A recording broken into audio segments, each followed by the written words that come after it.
billions are wasted on inefficient propellers that tear through the air with a deafening roar. But MIT's toroidal propeller, a donut-shaped blade, turns the roar of traditional propellers into a whisper while boosting performance. Can this strange-looking propeller save the aviation industry $500 million while making cities peaceful again?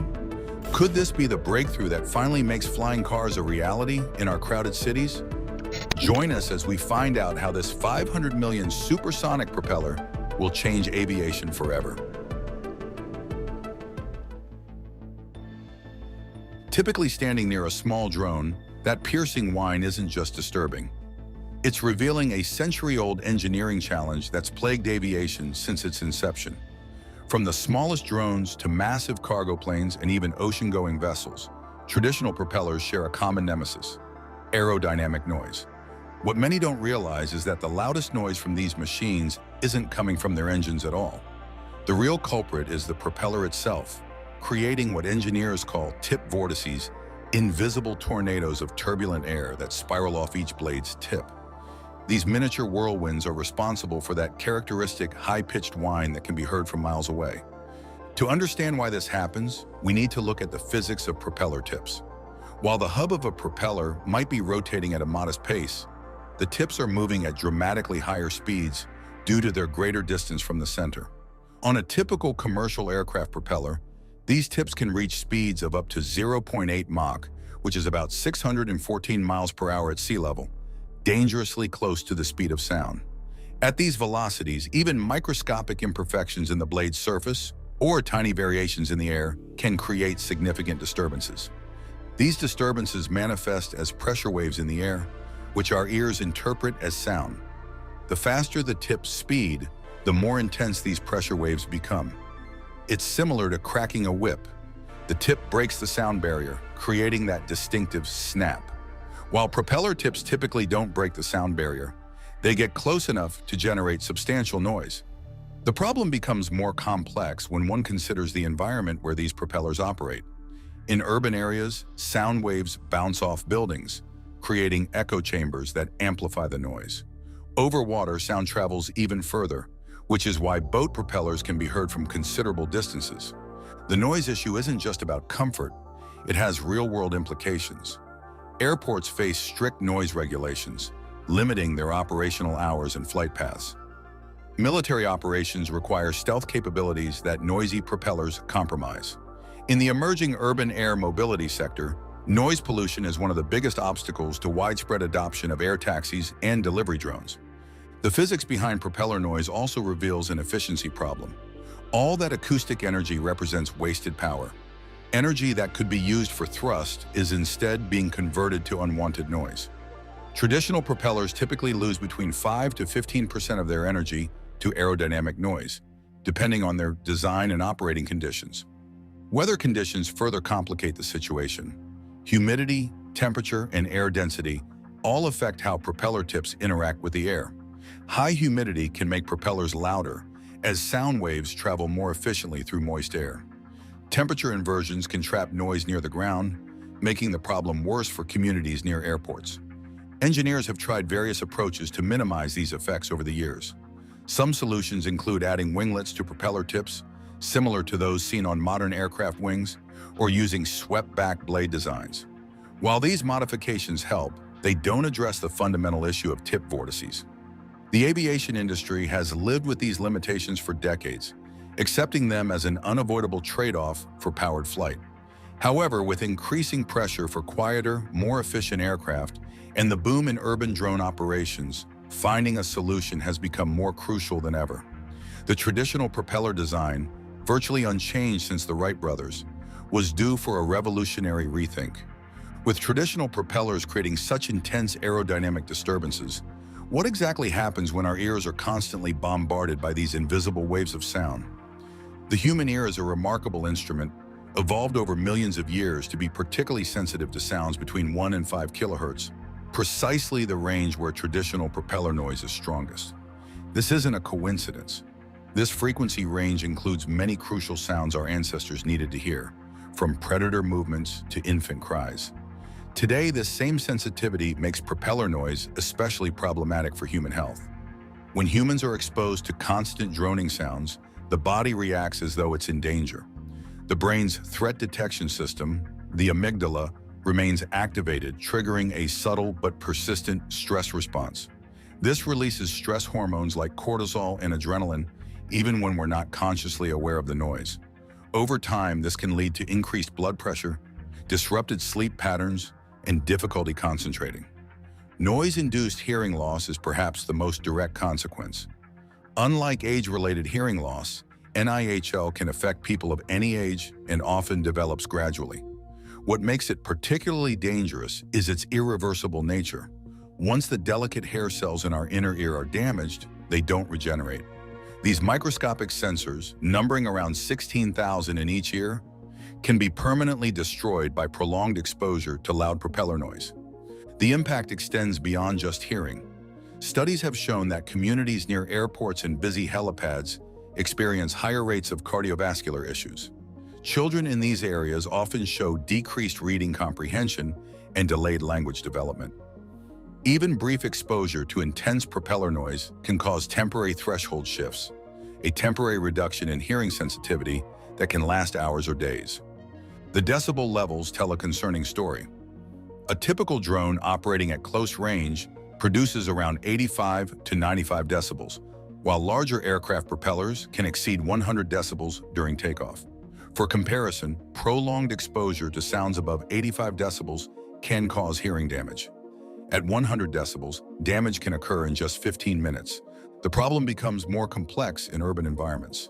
Sound waves bounce off buildings, creating what acousticians call urban canyons. These reflections can actually amplify the noise and create hotspots where sound levels are significantly higher than expected. Modern cities with their glass and concrete surfaces are particularly prone to this effect. The frequency range of propeller noise also interferes with human speech, which typically falls between 2 to 3 kilohertz. This means that even when propeller noise isn't loud enough to cause physical damage, it can still mask conversation and important environmental sounds. This phenomenon, known as auditory masking, can be particularly dangerous in situations where hearing warning signals is crucial. Our bodies never fully adapt to this type of noise exposure. While we might become consciously less aware of it over time, our nervous system continues to respond. This constant state of low-level stress can affect everything from immune function to digestive health. Some researchers have even found links between chronic noise exposure and increased risk of diabetes. The aviation industry has long recognized these health impacts, leading to strict regulations about operating hours and flight paths. However, with the rising popularity of drones and the promise of urban air mobility, we face new challenges in protecting public health from noise pollution. The traditional solution of simply keeping aircraft far from populated areas is becoming less viable. As our skies grow busier, quieter propulsion systems are no longer just about comfort. They're essential for safeguarding public health.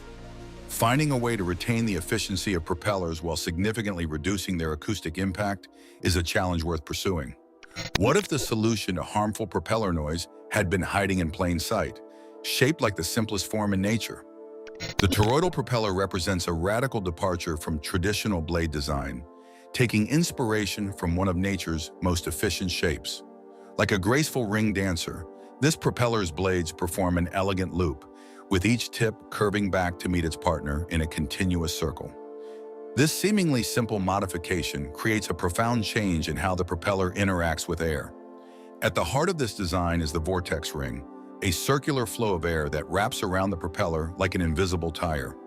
Unlike traditional propellers that violently push air backward, the toroidal design creates a gentle vacuum effect. This low-pressure zone pulls air through the center of the ring, similar to how smoke rings move through air. The genius of the design lies in its closed-form structure. Traditional propellers create disruptive vortices at their tips, like miniature tornadoes that waste energy and create noise. The toroidal design eliminates these tip vortices by simply removing the tips altogether. Instead, the energy is distributed evenly along the entire blade edge, resulting in smoother airflow and significantly reduced turbulence. This smoother operation allows the propeller to rotate at lower speeds while maintaining equivalent thrust. It's like comparing a whisper to a shout. Both can convey the same message, but one does it with far less disturbance. NASA's psychoacoustic experiments have shown that humans find traditional drone noise particularly irritating, but toroidal propellers operate in a frequency range that's less bothersome to human ears. The structural benefits extend beyond noise reduction. The closed-loop design creates an inherently stronger propeller, much like how a ring is stronger than a straight rod. This increased stiffness reduces vibration, which further decreases noise and improves efficiency. The continuous shape also makes the propeller less likely to snag on objects or cause injury, a crucial safety feature for drones operating in tight spaces. Manufacturing these propellers has become increasingly practical thanks to advanced 3D printing techniques. This allows for precise customization to match specific aircraft requirements, from small camera drones to larger delivery vehicles. The ability to fine-tune the design has led to versions that can match or exceed the thrust of traditional propellers while operating at half the perceived noise level. Field tests have shown remarkable results. Drones equipped with toroidal propellers can operate at half the typical distance from humans without causing acoustic discomfort. This breakthrough could unlock numerous applications previously limited by noise concerns, from urban package delivery to agricultural monitoring and infrastructure inspection. The design also addresses a crucial challenge in urban air mobility. Traditional propellers become especially problematic in cities, where sound reflects off buildings and creates noise canyons. Toroidal propellers, with their gentler acoustic signature, could make urban drone operations more acceptable to city dwellers. Perhaps most surprisingly, this revolutionary design achieves all these benefits without sacrificing performance. Tests on commercial quadcopters have demonstrated comparable thrust levels at similar power inputs, suggesting that we don't have to choose between efficiency and quiet operation. As aviation advances toward urban air taxis and autonomous delivery drones, the search for innovative solutions takes center stage. This elegant approach could hold the key to unlocking the full potential of our three-dimensional future. While the toroidal propeller's noise reduction capabilities are remarkable, a puzzling question emerged during testing. Could this revolutionary design actually outperform over a century of traditional propeller evolution? MIT's groundbreaking B160 design revealed something extraordinary. Not only did it significantly reduce noise, but it also demonstrated unexpected performance gains that caught engineers by surprise. The principle behind this improvement is remarkably simple. Noise represents wasted energy, and by reducing noise, more power goes into actual thrust. The performance gains are striking in real-world applications. Marine tests showed a stunning 205% increase in efficiency compared to traditional propellers running at the same RPM. This means a boat using toroidal propellers can move more than twice as far using the same amount of fuel. The improvement comes from the propeller's unique ability to grip water more effectively, preventing the wasteful slippage that plagues conventional designs. This efficiency boost extends beyond just marine applications. In aviation testing, toroidal propellers demonstrated superior fluid dynamics. They create what engineers call a clean wake, a more organized flow of air behind the propeller. Traditional propellers leave behind a chaotic spiral of turbulent air, like a messy underwater tornado. Toroidal designs, however, organize this airflow into a more efficient pattern, similar to how a well-designed highway moves more cars than a congested city street. The lower operational RPM requirement is particularly significant. Traditional propellers need to spin faster to generate the same thrust, which increases wear and tear on engines and mechanical components. Toroidal propellers achieve better performance at slower speeds, which translates into reduced engine stress, lower fuel consumption, and extended equipment life. In controlled tests, engineers observed another fascinating phenomenon: the toroidal design's ability to maintain consistent performance across various conditions. Traditional propellers often struggle when encountering different air densities or water conditions, but the toroidal design shows remarkable stability. This adaptability makes it particularly valuable for aircraft that operate at varying altitudes or boats navigating different water conditions. The structural benefits also contribute to performance. The closed-loop design creates natural strength, similar to how a bicycle wheel's circular shape distributes force evenly.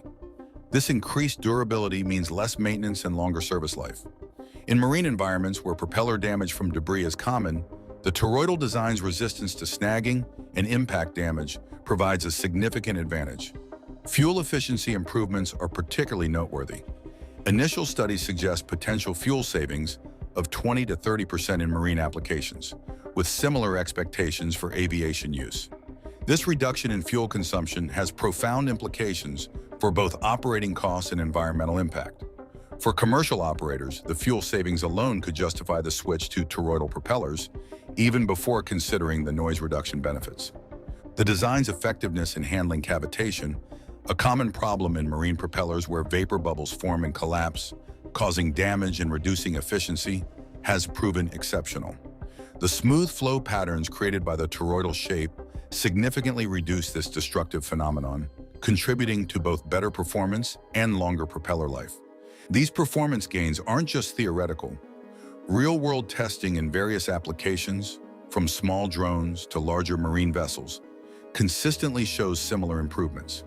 The toroidal design seems to have unlocked a sweet spot in fluid dynamics that traditional propeller designs simply couldn't achieve. As engineers refine and optimize these designs, early toroidal models demonstrate remarkable performance gains, hinting at even greater breakthroughs that could emerge as the technology evolves. With such impressive performance gains already demonstrated, one might wonder, what's stopping toroidal propellers from immediately revolutionizing every industry that uses traditional propellers? The journey from breakthrough technology to mainstream adoption faces several hurdles. The most immediate challenge lies in manufacturing. Toroidal propellers require sophisticated computer numerical control machining techniques to achieve the precise curves and balanced weight distribution essential for optimal performance. This complexity results in higher production costs, sometimes 2 to 3 times more than traditional propellers. However, the economics tell an interesting story. While the upfront costs are higher, the long-term savings in fuel efficiency, reduced maintenance, and extended lifespan often make toroidal propellers more cost-effective over time. Companies like Bluebird Aerosystems are working to streamline production processes and bring costs down through economies of scale. Urban air mobility represents one of the most promising applications. Companies developing flying taxis and cargo drones face strict noise regulations in cities. Traditional propellers would make these services impractical in urban areas, but toroidal propellers could solve this crucial obstacle. Several major UAM companies are already in talks with manufacturers to integrate these quieter propellers into their designs. The commercial aviation sector presents another significant opportunity. Airlines spend billions annually on fuel, and noise restrictions often limit airport operations. Toroidal propellers could allow more flights during noise-sensitive hours while reducing fuel costs. However, adoption in this sector requires extensive testing and certification from aviation authorities like the FAA and EASA. Military applications add another dimension. Quieter aircraft have obvious tactical advantages, and the improved efficiency could extend mission ranges. Several defense departments worldwide are reportedly investigating toroidal technology for both aircraft and naval vessels. The marine industry might see the fastest adoption. Shipping companies face increasing pressure to reduce their environmental impact, and the significant efficiency gains of toroidal propellers make them particularly attractive. Some early adopters in the commercial shipping sector are already reporting promising results from pilot programs. DIY enthusiasts and smaller manufacturers have begun experimenting with 3D printed toroidal propellers. While these homemade versions don't match the performance of professionally manufactured units, they're driving innovation in unexpected ways. Computer cooling fans, industrial ventilation systems, and even wind turbines are being reimagined using toroidal principles. Regulatory challenges present another hurdle. Aviation authorities require extensive testing and documentation before certifying new technologies. This process can take years and cost millions of dollars. However, the growing emphasis on noise reduction and environmental protection may help accelerate approval processes. Manufacturing scalability remains a key challenge. Current production methods require specialized equipment and skilled technicians. Developing more efficient manufacturing processes is crucial for widespread adoption. Some companies are exploring advanced 3D printing techniques using metal alloys, which could eventually reduce production costs. Environmental considerations add urgency to implementation. The shipping industry alone contributes significantly to global emissions, and aviation's environmental impact continues to grow. Toroidal propellers' improved efficiency could help reduce these sectors' carbon footprints substantially. Research continues into optimizing toroidal designs for specific applications. Different industries have unique requirements. What works best for a small drone might not be ideal for a cargo ship. This has led to a growing field of specialized design variations, each tailored to particular uses. The technology's potential extends beyond traditional transportation. Wind turbines could benefit from quieter, more efficient blade designs. Industrial fans and ventilation systems could operate more efficiently. Even underwater applications such as submarine propulsion and tidal power generation are being explored. Public education and awareness represent another challenge. Many potential users don't understand the technology's benefits or are hesitant to move away from familiar designs. Industry organizations and manufacturers are working to demonstrate the advantages through real-world examples and data. As research continues and manufacturing processes improve, the question becomes not if but when toroidal propellers will become standard across various industries. The technology's potential to address both environmental and noise pollution concerns while improving performance makes it particularly relevant in today's world. The toroidal propeller could become the catalyst that drives the sustainable, quiet transportation revolution the world has long anticipated.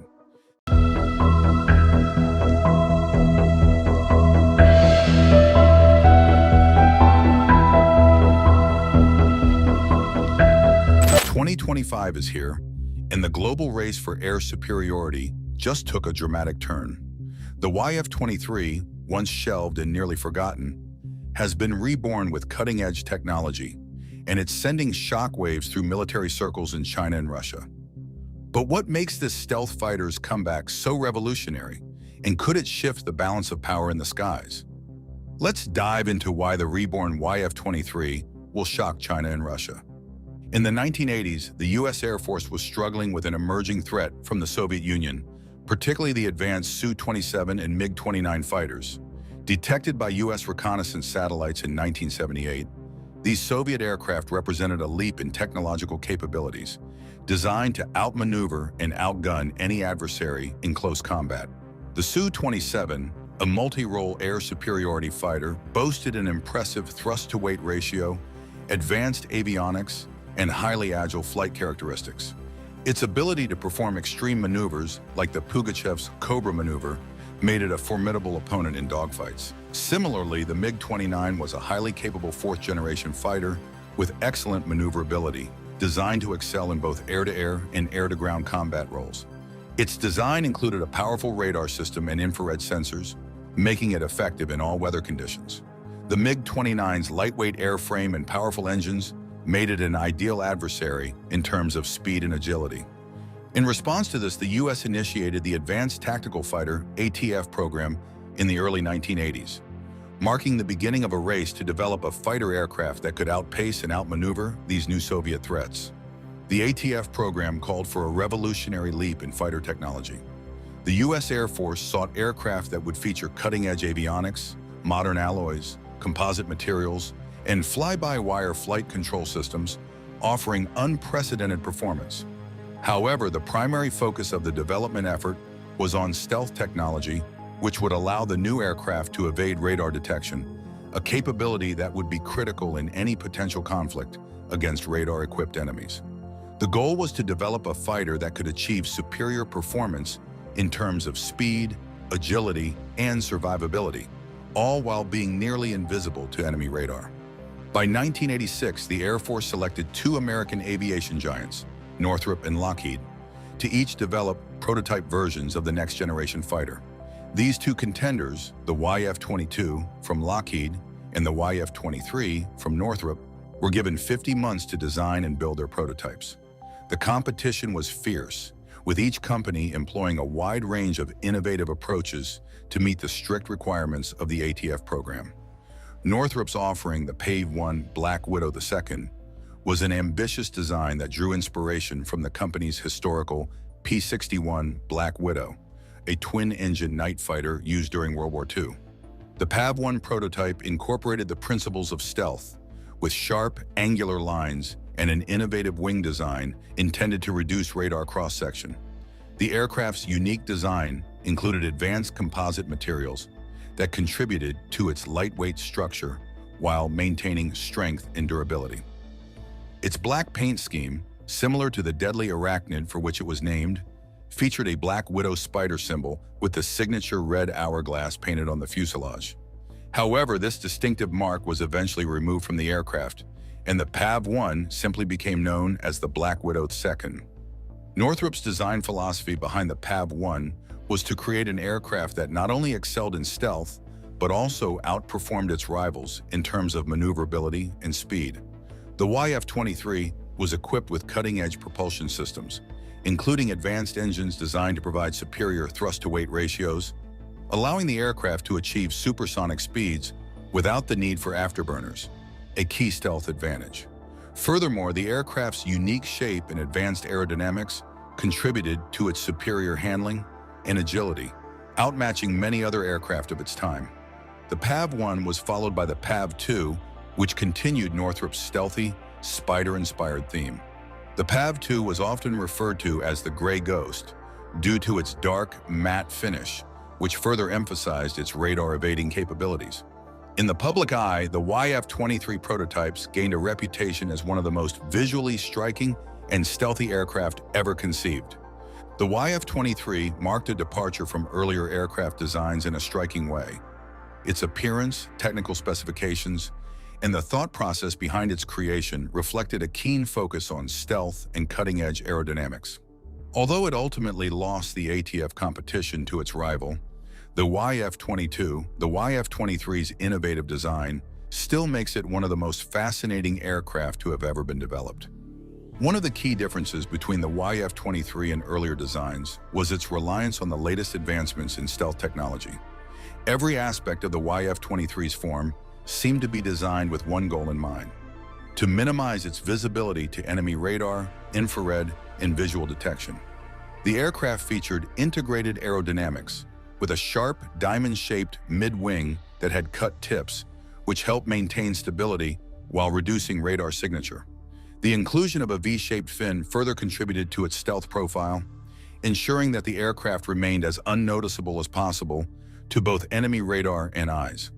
To complement these advanced aerodynamic features, the YF-23's designers incorporated low-reflective external designs and radar-absorbing materials into the shell of the aircraft.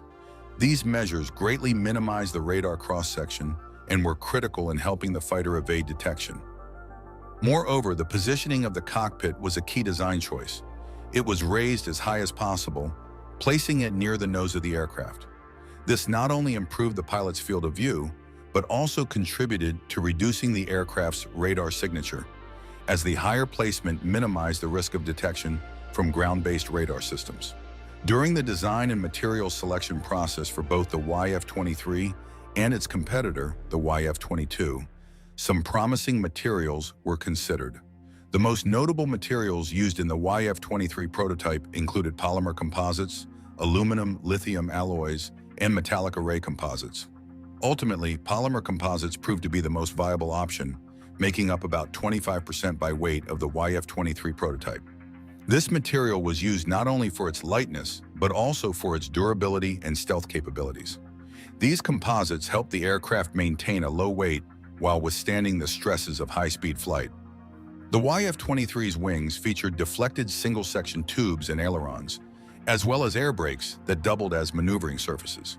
This dual-purpose design enabled the aircraft to adjust to high-speed flight conditions while maintaining stability and control. The unique design of the air brakes was notable for its ability to change shape during braking. The outer surfaces of the air brakes shifted upward, while the inner surfaces simultaneously moved downward. This clever design allowed for better control over the aircraft during high-speed maneuvers, further adding to the YF-23's agility. Along the sides of the aircraft, narrow cells with sharp outer edges were incorporated into the design. These cells generated vortexes during high angle of attack aerial maneuvers, helping to prevent any uncontrolled deviations from flight paths.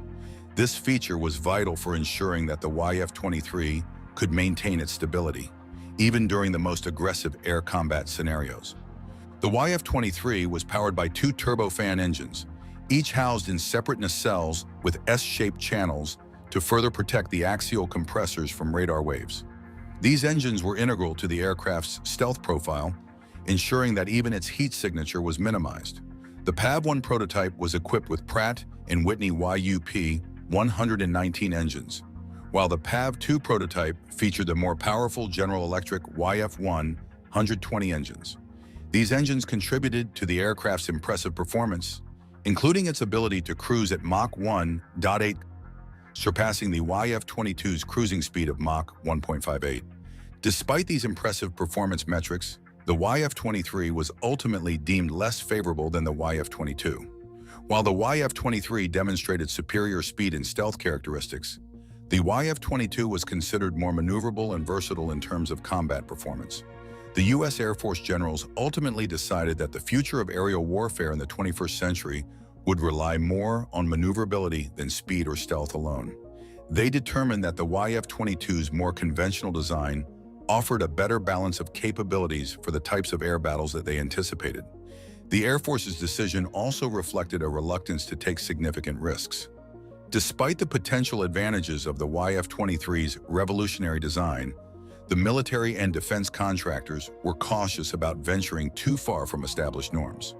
This hesitation was compounded by the fear of the massive financial losses and operational risks that would come with choosing an unknown, unproven aircraft over a more traditional, conservative design like the YF-22. This decision wasn't just about aircraft performance. It reflected deeper institutional biases and logistical considerations. On one side stood Northrop, renowned for its groundbreaking B-2 Spirit, a symbol of stealth and technological mastery. On the other was Lockheed, celebrated for its iconic F-117 Nighthawk, the world's first operational stealth fighter. Northrop's YF-23, a sleek, arrowhead-shaped marvel, offered advanced features like supercruise, sustained supersonic flight without afterburners, making it an aerodynamic and stealthy leap forward. Yet the spotlight on Northrop's B-2 Spirit unknowingly worked against the YF-23. The Air Force, wary of overburdening Northrop's engineers, deemed it unwise to entrust them with both a stealth bomber and a next-generation fighter simultaneously. Lockheed's YF-22, while less innovative, represented a safer, more conventional choice. Its design and performance aligned more closely with the Air Force's established doctrines, making it easier to integrate into existing systems. Thus, despite the YF-23's technical advantages, the contract was awarded to the YF-22, which evolved into the F-22 Raptor, a dominant force in aerial combat. The YF-23's loss wasn't solely due to its merits, but a confluence of institutional caution and logistical priorities. It remains a poignant reminder that even in a field as advanced as aerospace, progress is often tempered by practicality and risk aversion. The YF-22 came with an eye-watering price tag. Each aircraft cost an astonishing $379.5 million, including research and development, and its operational expenses were equally daunting. A single flight hour burned through $58,000, a financial strain even for the world's most well-funded military. Another drawback was its limited supersonic range. Without engaging the afterburner, the fighter could sustain supersonic speeds for only 180 kilometers, or about 6 minutes. This shortcoming, combined with the rising competition from global rivals like Russia's Su-57 and China's J-20 and J-31, diminished its appeal over time. Interestingly, Japan, rather than the United States, saw renewed potential in an alternative, the YF-23. Facing strategic pressures from its powerful neighbors, China and Russia, Japan aimed to bolster its defenses with its own fifth-generation fighter program. The YF-23 became a key part of Tokyo's strategy to maintain an edge in the Pacific. Why is this not surprising? Paul Metz, one of America's most respected test pilots, provided a rare and insightful account of the YF-23 program during a lecture at the Western Museum of Flight. Having flown both the YF-23 and its competitor, Lockheed's YF-22, Metz offered a first-hand comparison of these groundbreaking jets, developed for the U.S. Air Force's Advanced Tactical Fighter competition in the 1980s. Alongside fellow test pilot Jim Sandberg, Metz gave an in-depth look at the YF-23's design, performance, and the reasons why it ultimately lost to the YF-22 despite its extraordinary potential. The YF-23, nicknamed the Black Widow II, was Northrop's entry into the ATF competition, which aimed to create the Air Force's next-generation stealth fighter. Northrop's engineers developed a unique and futuristic design characterized by its diamond-shaped wings, massive ailerons, and minimal radar cross-section. The YF-23 was built for speed, stealth, and efficiency, prioritizing survivability in modern aerial combat. Metz described the YF-23 as an aircraft ahead of its time. Its stealth capabilities were exceptional, and its aerodynamic design reduced drag while maintaining high maneuverability. According to Metz, the YF-23 not only met, but exceeded the Air Force's stringent performance requirements. Sandberg echoed this sentiment, highlighting how the aircraft's massive ailerons provided excellent control and negated much of the YF-22's advantage in thrust vectoring, a feature heavily marketed by Lockheed. Despite these strengths, the YF-23 lost the ATF competition to the YF-22. Metz and Sandberg explained that this decision was not simply about which aircraft performed better. Both test pilots agreed that Lockheed's superior program management and marketing strategies played a significant role in the outcome. While Northrop's engineers were brilliant and their design was groundbreaking, the company failed to sell the YF-23 effectively to decision-makers. Metz pointed out that not everyone involved in selecting a new fighter aircraft is an engineer or a technical expert. For these individuals, how a concept is presented can make a lasting impression, even if it doesn't fully convey the technical details. Lockheed understood this dynamic and tailored their approach accordingly. Their YF-22 demonstration flights were as much about performance as they were about spectacle. Lockheed infused energy and showmanship into their program, leaving decision-makers with a strong sense of confidence in their aircraft. In contrast, Northrop's team focused almost exclusively on engineering precision.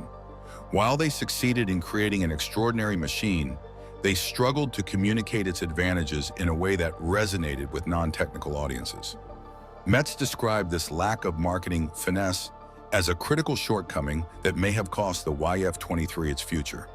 Sandberg also touched on the intense pace of the YF-23's test program. Northrop had to deliver results on a compressed timeline, pushing the aircraft to its limits during the demonstration phase.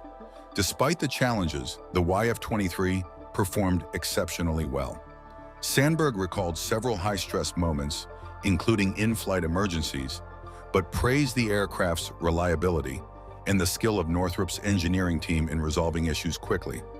The YF-23 also earned its reputation as a stealth powerhouse. Its radar cross-section was so low that it significantly influenced its unofficial moniker, the Black Widow. This stealth capability, combined with its speed and efficiency, made the YF-23 a formidable competitor. Yet, as Metz explained, Lockheed's ability to position the YF-22 as a safer long-term bet for the Air Force ultimately won them the contract. The Air Force believed Lockheed could better manage the program's complexity and cost over time, tipping the scales in their favor. Metz's admiration for the YF-23 was clear throughout his talk. He emphasized that the aircraft was a technological marvel and a testament to Northrop's innovative spirit. In his closing remarks, Metz encouraged the Northrop team and YF-23 enthusiasts never to feel regret or shame about the program's outcome. He stated, "We built a tremendous product that would stand side by side with anything else, and in many cases exceed the capabilities of anything else. And we can always be proud of that." The lecture also provided fascinating anecdotes about the YF-23 program, including the origin of a now iconic photograph showing a B-2 Spirit bomber landing with the YF-23 in the foreground.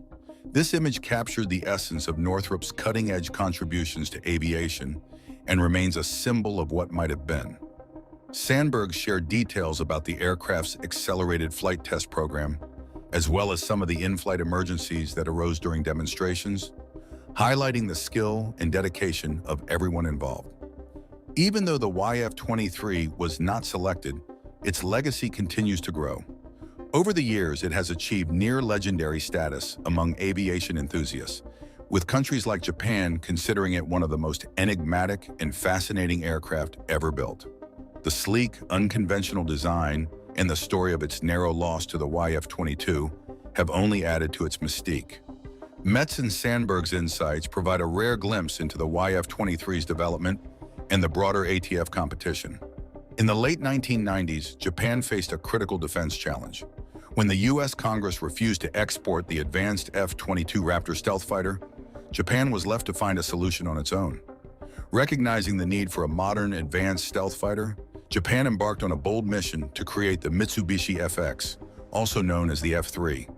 This sixth-generation stealth fighter is envisioned as a replacement for Japan's current fleet of Mitsubishi F-2 multi-role fighters by the mid-2030s. The Mitsubishi F-2, introduced in the early 2000s, is a fighter jet developed jointly by Japan and the United States. It is often referred to as a modified version of the American F-16, but it incorporates many unique features tailored to Japan's needs, such as enhanced radar capabilities, larger wings for better maneuverability, and advanced avionics. While reliable, the F-2 is nearing the end of its operational life, creating a pressing need for a new cutting-edge replacement. However, developing a next-generation fighter like the FX isn't easy or cheap. Japan's defense budget alone cannot cover the immense costs of creating an advanced fighter from scratch. For reference, even purchasing 42 F-35s from the US has been a significant financial burden. And in the event of potential threats from neighboring nations, this may not be enough to ensure Japan's security. Faced with these challenges, Japan sought help from international partners, including the United States. By collaborating with foreign aerospace companies, Japan hoped to cut development costs for 100 new fighters down to an estimated $40 billion. This strategy would also allow Japan to leverage cutting-edge technologies that would otherwise take years and massive investments to develop independently. One of the most intriguing developments in this collaboration was the involvement of Northrop Grumman, a major U.S. defense contractor. Northrop proposed reviving elements of the YF-23, a stealth fighter prototype that had lost to Lockheed Martin's F-22 in a U.S. Air Force competition in the 1990s. While the YF-23 was not selected back then, its innovative technology, including advanced stealth and high-speed capabilities, remained relevant and promising. Despite the advantages of the YF-23, the U.S. chose the F-22 due to its perceived better agility and dogfighting capabilities. Now, years later, Northrop Grumman is revisiting the YF-23's design to contribute to Japan's FX program. The collaboration also highlights the importance of the B-2 Spirit, another Northrop masterpiece. This strategic bomber's stealth technology has influenced modern fighter development and could play a role in shaping the FX's capabilities. The YF-23, once a marvel of aviation design during the Advanced Tactical Fighter competition in the 1980s, has seen its technological edge dulled by time. Many of its features, groundbreaking in their day, now appear outdated compared to the advancements integrated into current-generation aircraft like the F-35 Lightning II. One notable example is its radar-absorbing coating. While innovative at the time, this coating has become an Achilles heel due to its high maintenance costs and reduced effectiveness when compared to today's modular stealth panels. Modern stealth aircraft utilize composite materials and modular panels that are not only more durable, but also easier and cheaper to repair, giving them a significant operational and financial advantage over the YF-23's aging coating. Another area where the YF-23 shows its age is in its avionics system, the nerve center of any modern combat aircraft. The original YF-23 prototypes were equipped with basic avionics that were never fully developed due to the program's cancellation after losing the ATF competition to the YF-22, which became the F-22 Raptor. Avionics systems control critical functions such as navigation, communication, and weapons targeting, and they play a pivotal role in ensuring a fighter's survivability in combat. By today's standards, the YF-23's avionics are primitive, lacking the integration of advanced sensors, artificial intelligence, and networking capabilities that define 5th and 6th generation aircraft. Moreover, the YF-23's electronic warfare capabilities, essential for suppressing enemy radar and communication systems, would require a complete overhaul to meet modern threats. Contemporary fighters like the F-35 boast highly sophisticated electronic warfare systems capable of jamming, spoofing, and even cyber warfare. Without significant upgrades, the YF-23 would struggle to compete in complex, high-threat environments. Despite these challenges, the YF-23's core design remains an engineering masterpiece. Its sleek, unconventional shape and unique diamond-shaped wings give it exceptional aerodynamic efficiency and stealth characteristics. If the airframe were paired with modern technologies, it could potentially rival or even exceed the capabilities of some current platforms. However, doing so would require extensive investment and re-engineering efforts to replace outdated systems, implement modular stealth features, and integrate state-of-the-art avionics. These upgrades are not just optional, they are critical to making the YF-23 relevant in the modern battlefield. Updating these systems is crucial to bring the YF-23 up to speed with contemporary standards.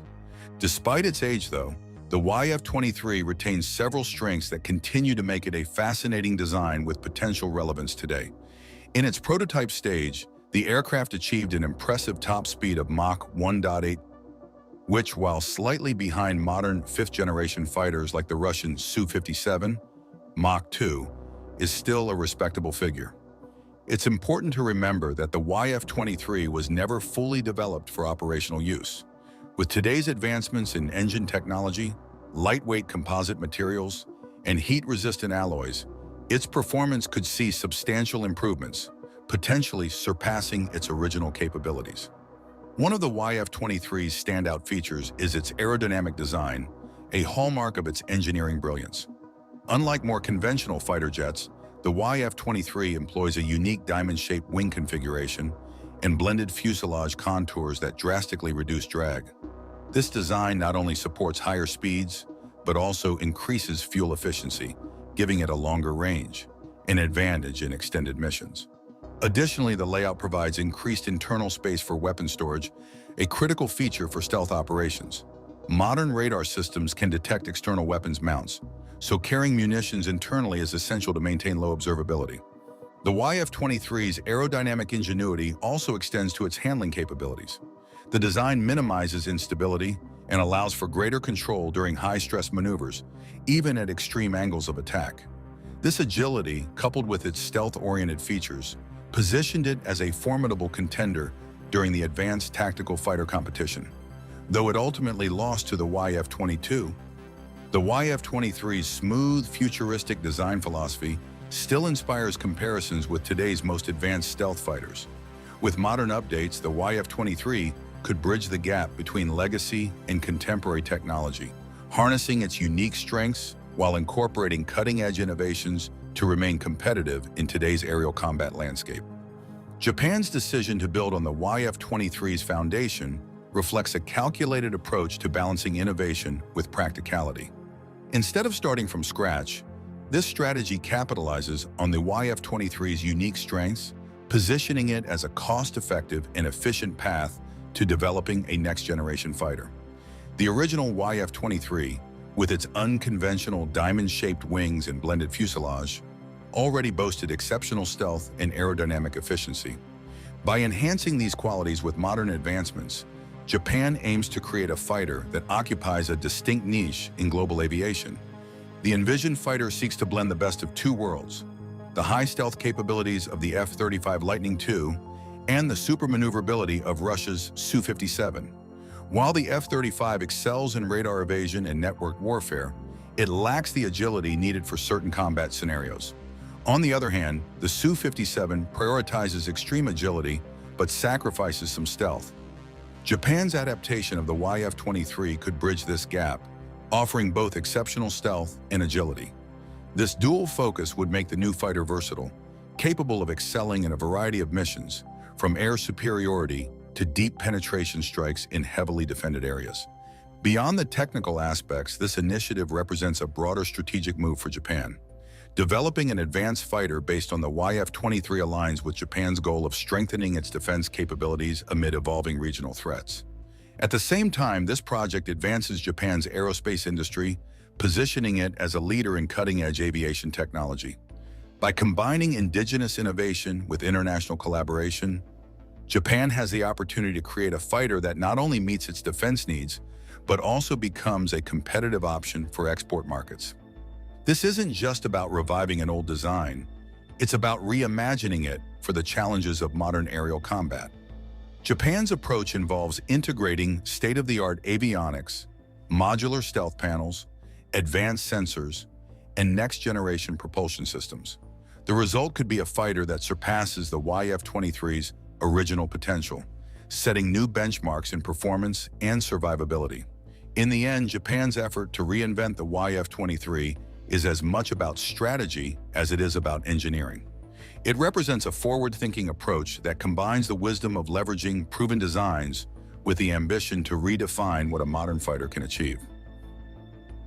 Could Japan's reimagined YF-23 become the blueprint for future fighter jets, combining the best of stealth and agility in a way no other aircraft has before?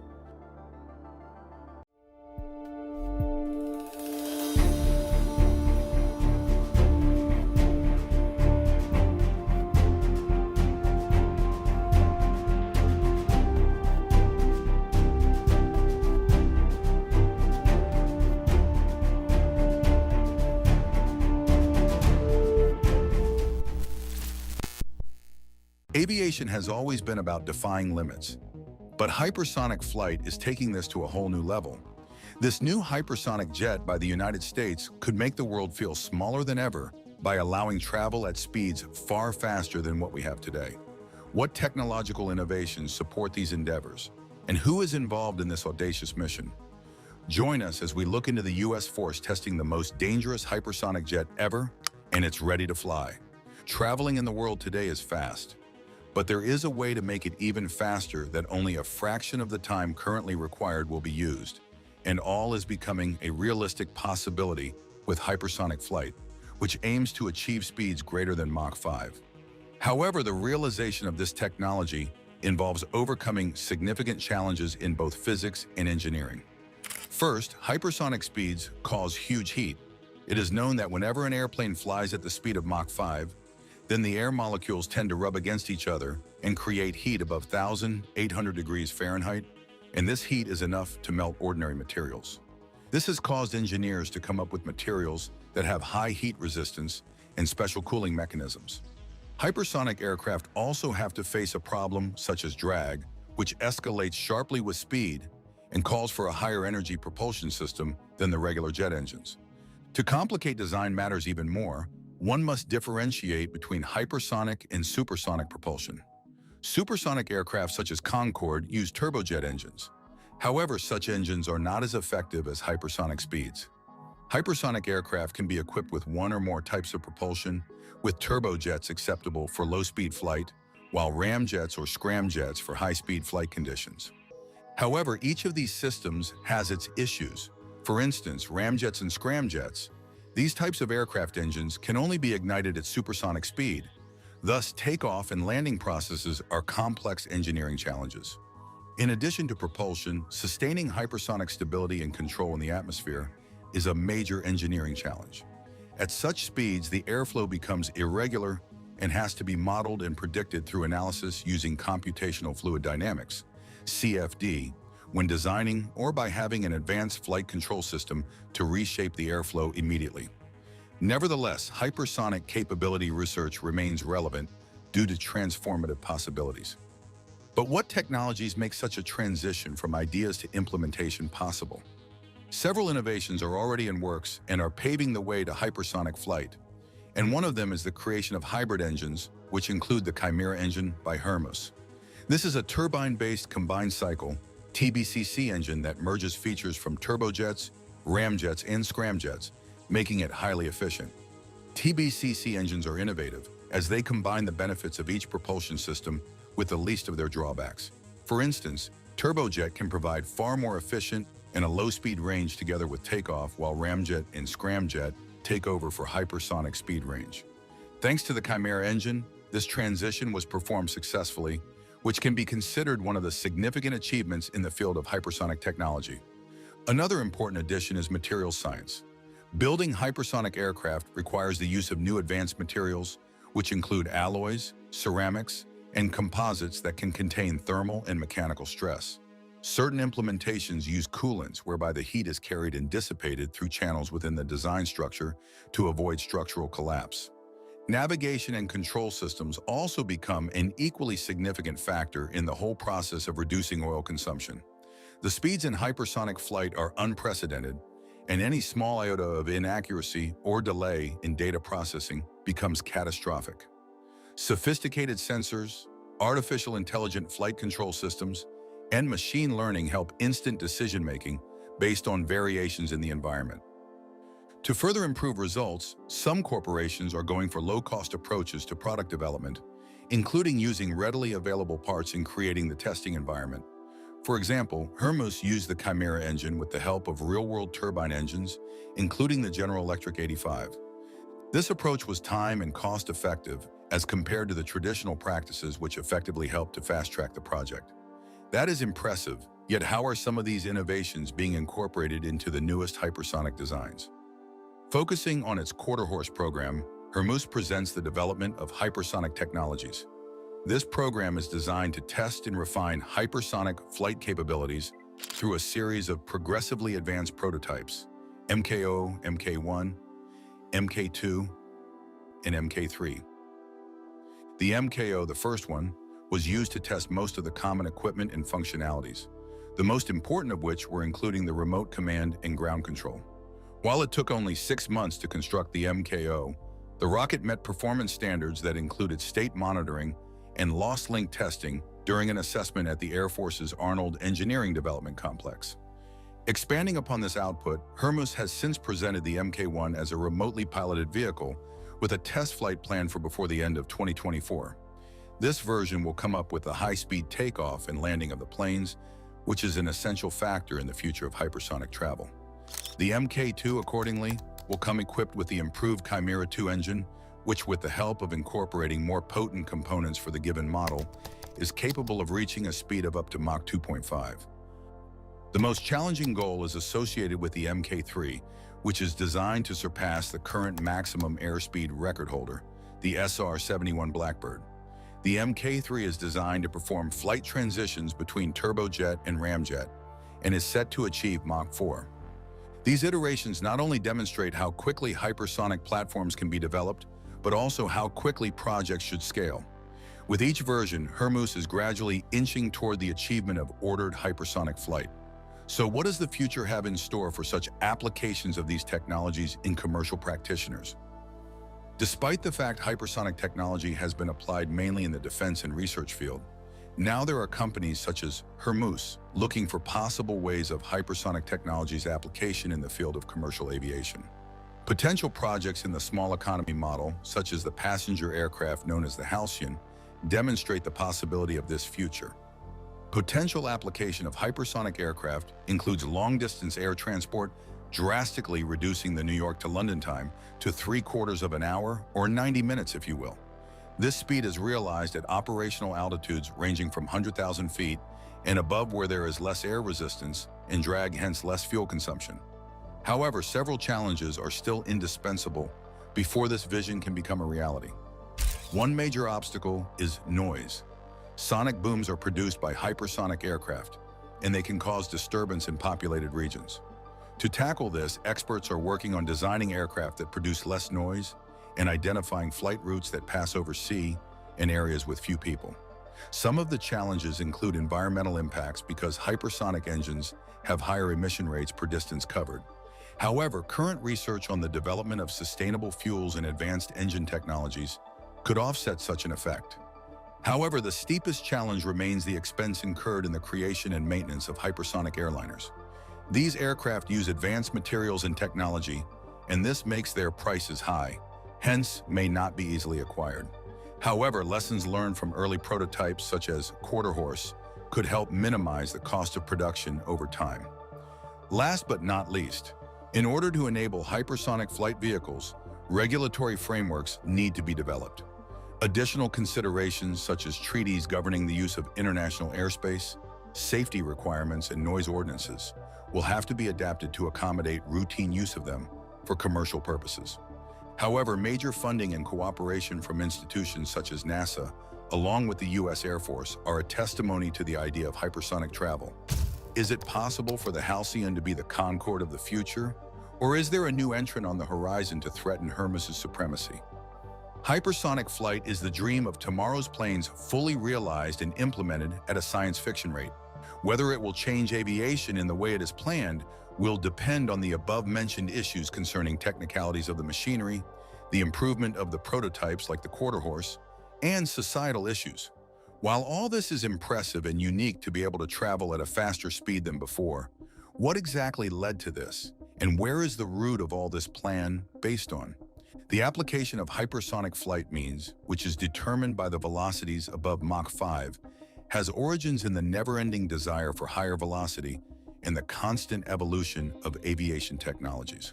Well before the current advances, the process started with military goals and testbed airplanes designed to explore the boundaries of flight in the Earth's atmosphere.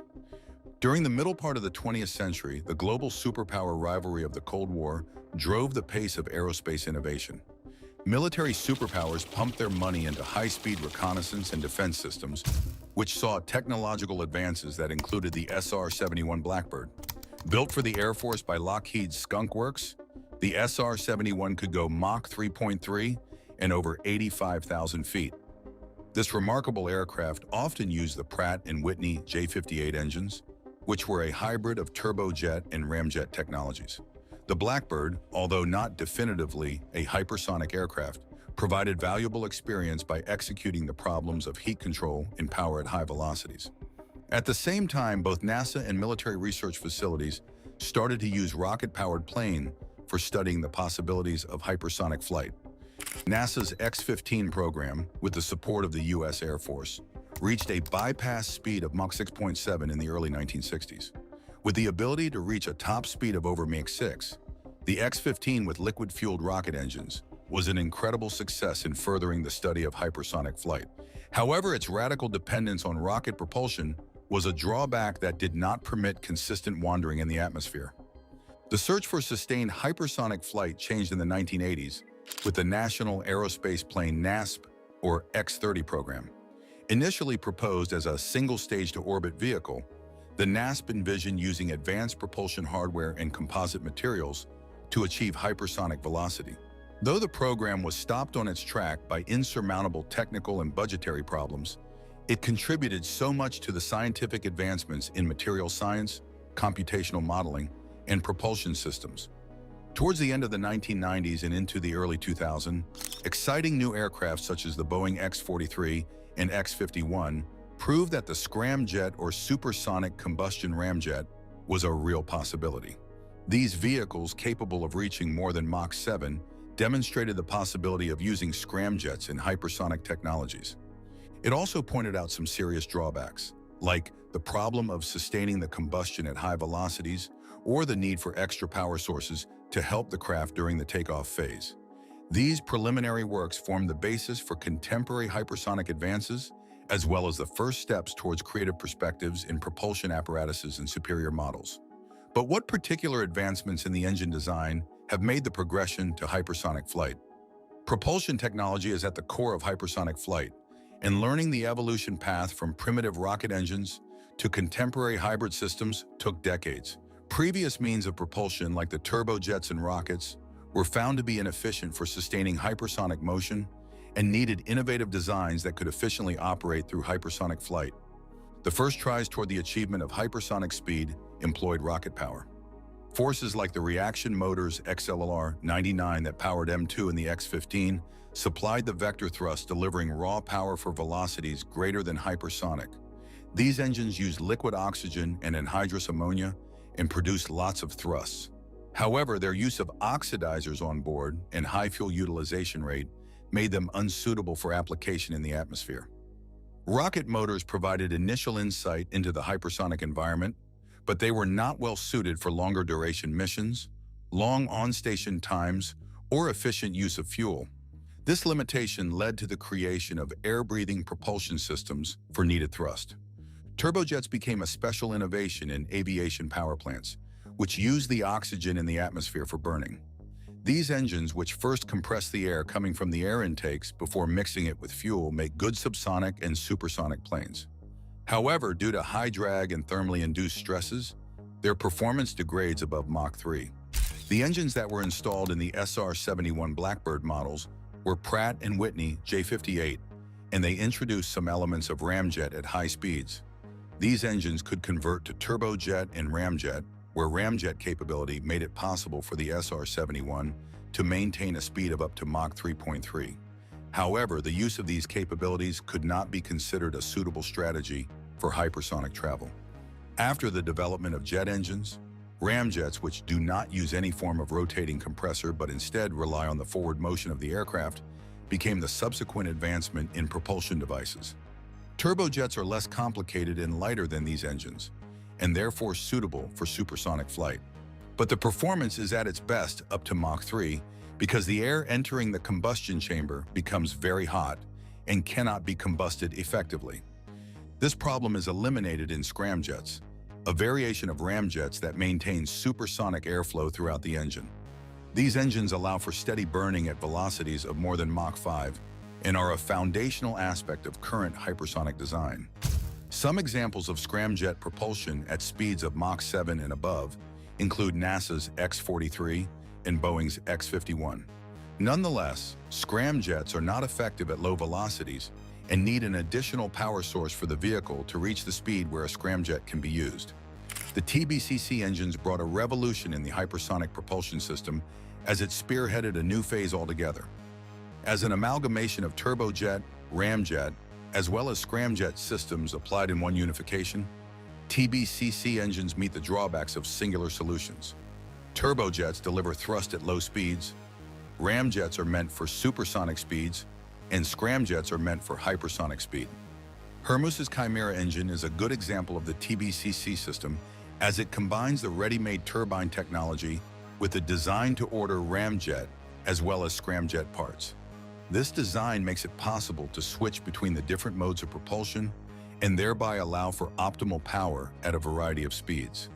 The technical accomplishment of the Chimera engine to switch from turbojet to ramjet mode is a great hypersonic achievement, paving the way to more complex systems such as the Chimera II. These propulsion systems have taken decades to evolve from ideas and experiments to create shining examples of developing rocket engines. Core samples are essential to hypersonic development since they act as testing grounds for propulsion, materials, and stability lines. Today's prototypes have expanded from the experimental aircraft learning from prior designs and implementing features not available in prior hypersonic aircraft to reduce the challenges experienced in the sustenance of hypersonic flight.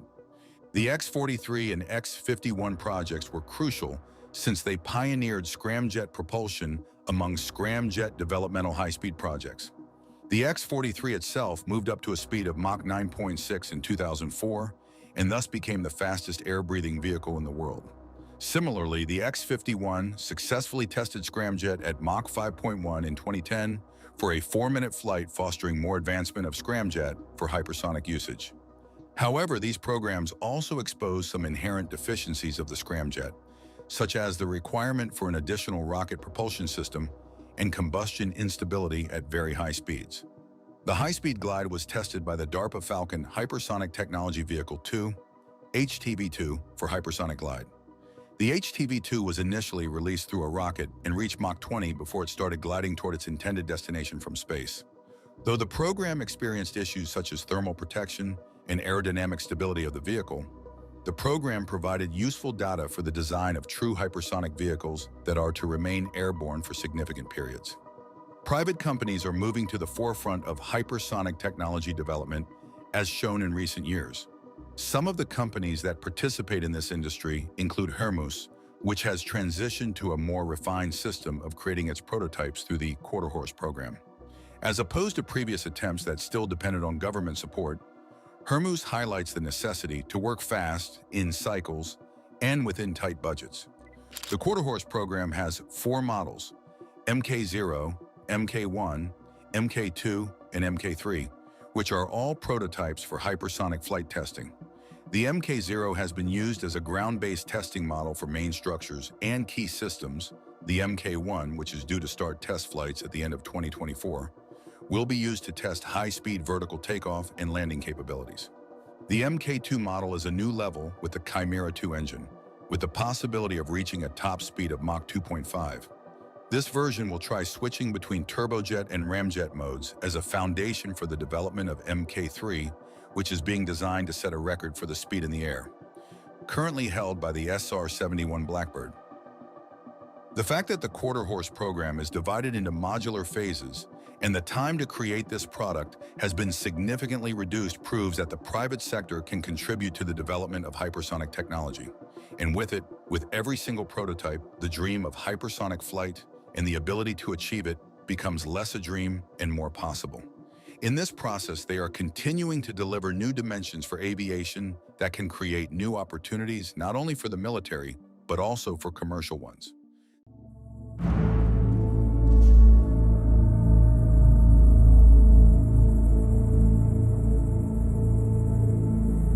America has always done its best in trying to pave way for the future, or so they say. Just recently, the country that is on the edge of a new recession had launched and tested a project worth $1 billion. This aircraft is set to revolutionize the U.S. Navy's tactics contrary to modern underwater threats, primarily submarines from other world powers. Why such a massive investment? How does this new technology compare to current systems in this kind of aircraft? Last but not least, what subsequent impacts might this innovation make on international security and defense cooperation? Join us as we go through how the U.S. tests the historic $1 billion anti-submarine aircraft. In the depths of the world's oceans, rival states are gradually securing the silent and sophisticated means of projecting power. Nuclear-powered boats intended for deterrence, reconnaissance, and attack pose a significant threat to conventional naval forces. The United States, therefore, has relied on systems such as the P-3 Orion and P-8 Poseidon for decades now to maintain an edge in underwater warfare. But new threats require radical changes. China's Type 094 Jin-class nuclear ballistic missile submarines and Russia's Yasin-class submarines represent advanced stealth capabilities. These platforms are deliberately created to avoid any form of detection by conventional methods, hence being a clear and present danger to world peace, particularly to the American Navy. To counter these advancements, the U.S. Navy has turned to an ambitious project, a multi-mission modern warfare aircraft designed specifically for tracking and eliminating submarines at sea with stealth, speed, and surveillance capabilities. The increased use of underwater battle equipment cannot be overlooked either. The United States cannot afford to ignore the potential of advanced submarines for its enemies, from spying to possible missile shots. This aircraft will spring up as one of the key tools in the U.S.'s countervailing strategy, a weapon with several purposes that helps to identify, track, and counter these threats before they become vulnerabilities on the security front. This billion-dollar aircraft is a game-changer because it is designed to operate AI-driven sonars, underwater drone compatibility, and real-time threat assessment of the enemy. With these advances in detection, this innovation guarantees that the United States remains dominant in sea weapon warfare. Anti-submarine warfare, called for short the ASW, has come a long way since the Second World War. The evolution of destroyers was initiated with sonar equipment built into the destroyers, aircraft carrying depth charges, and many other improvements that triggered the current developments. In the latter part of the Cold War, ASW was a necessity since the North Atlantic Treaty Organization attempted to neutralize Soviet submarine forces. There were also significant platforms of long-range maritime patrol and anti-submarine warfare, such as the Lockheed P-3 Orion that was first ushered in the 60s. The evolution proceeded to the P-3 Orion, which boasted more sophisticated sonar, magnetic anomaly detection MAD, and enhanced range and endurance to locate submarines in hostile geographical areas. People and technology went hand in hand, and that is how the Orion was of great value during the Cold War confrontations.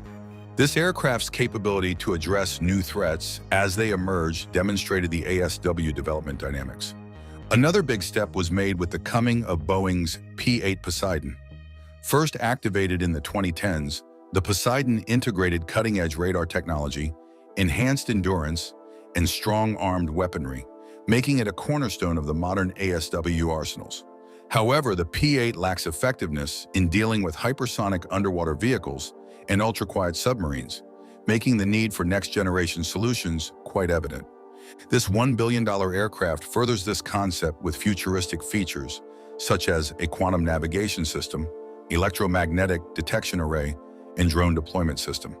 The capacity to expand detection range, reduce response time, and provide mission compatibility across the spectrum will give this aircraft a significant chance to revolutionize ASW.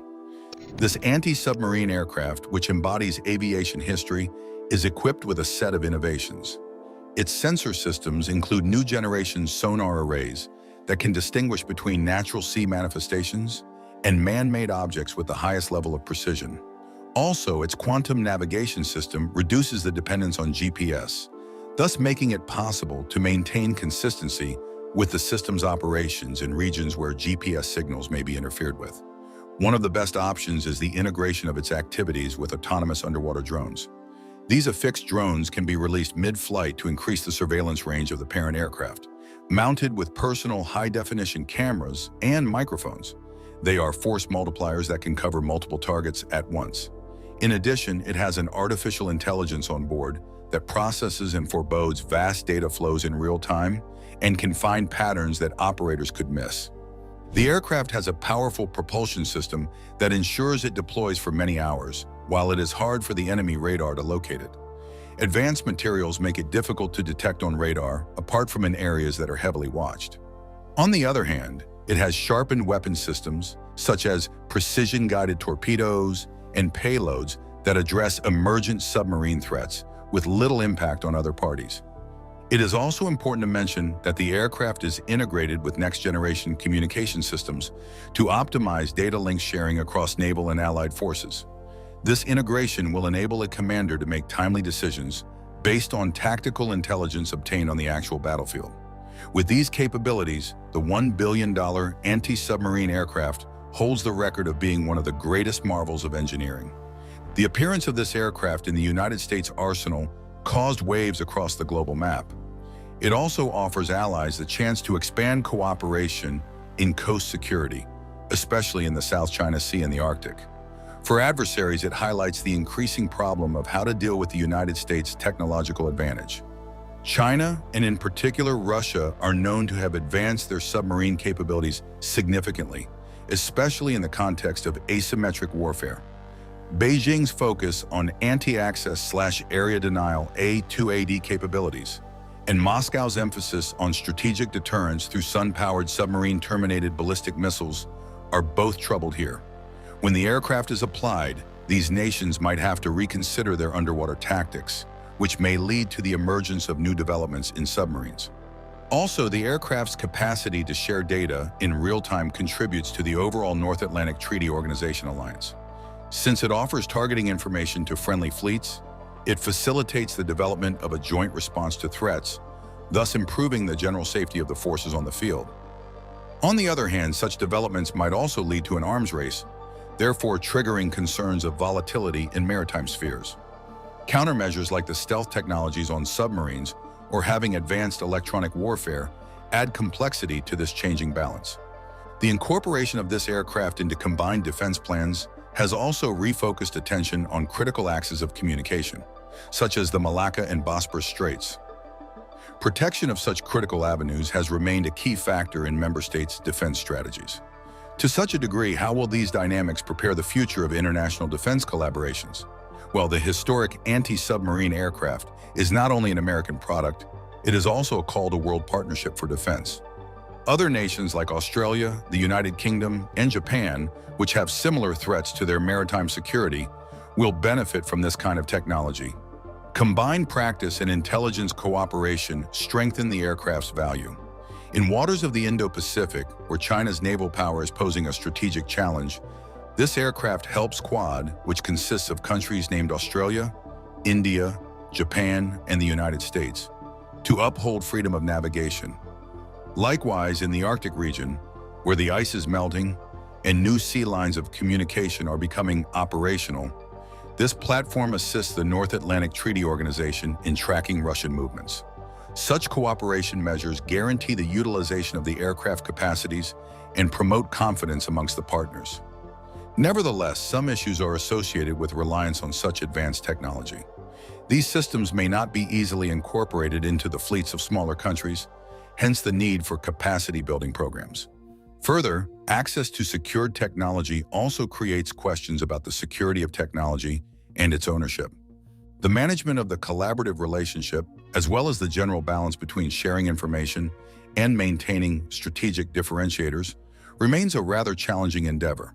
However, the place of the aircraft in enhancing partnerships cannot be underemphasized. What will this mean in the future of innovation, in the competition of the defense industry? The evolution and experimentation of this aircraft are not simply hinting at the military's evolution.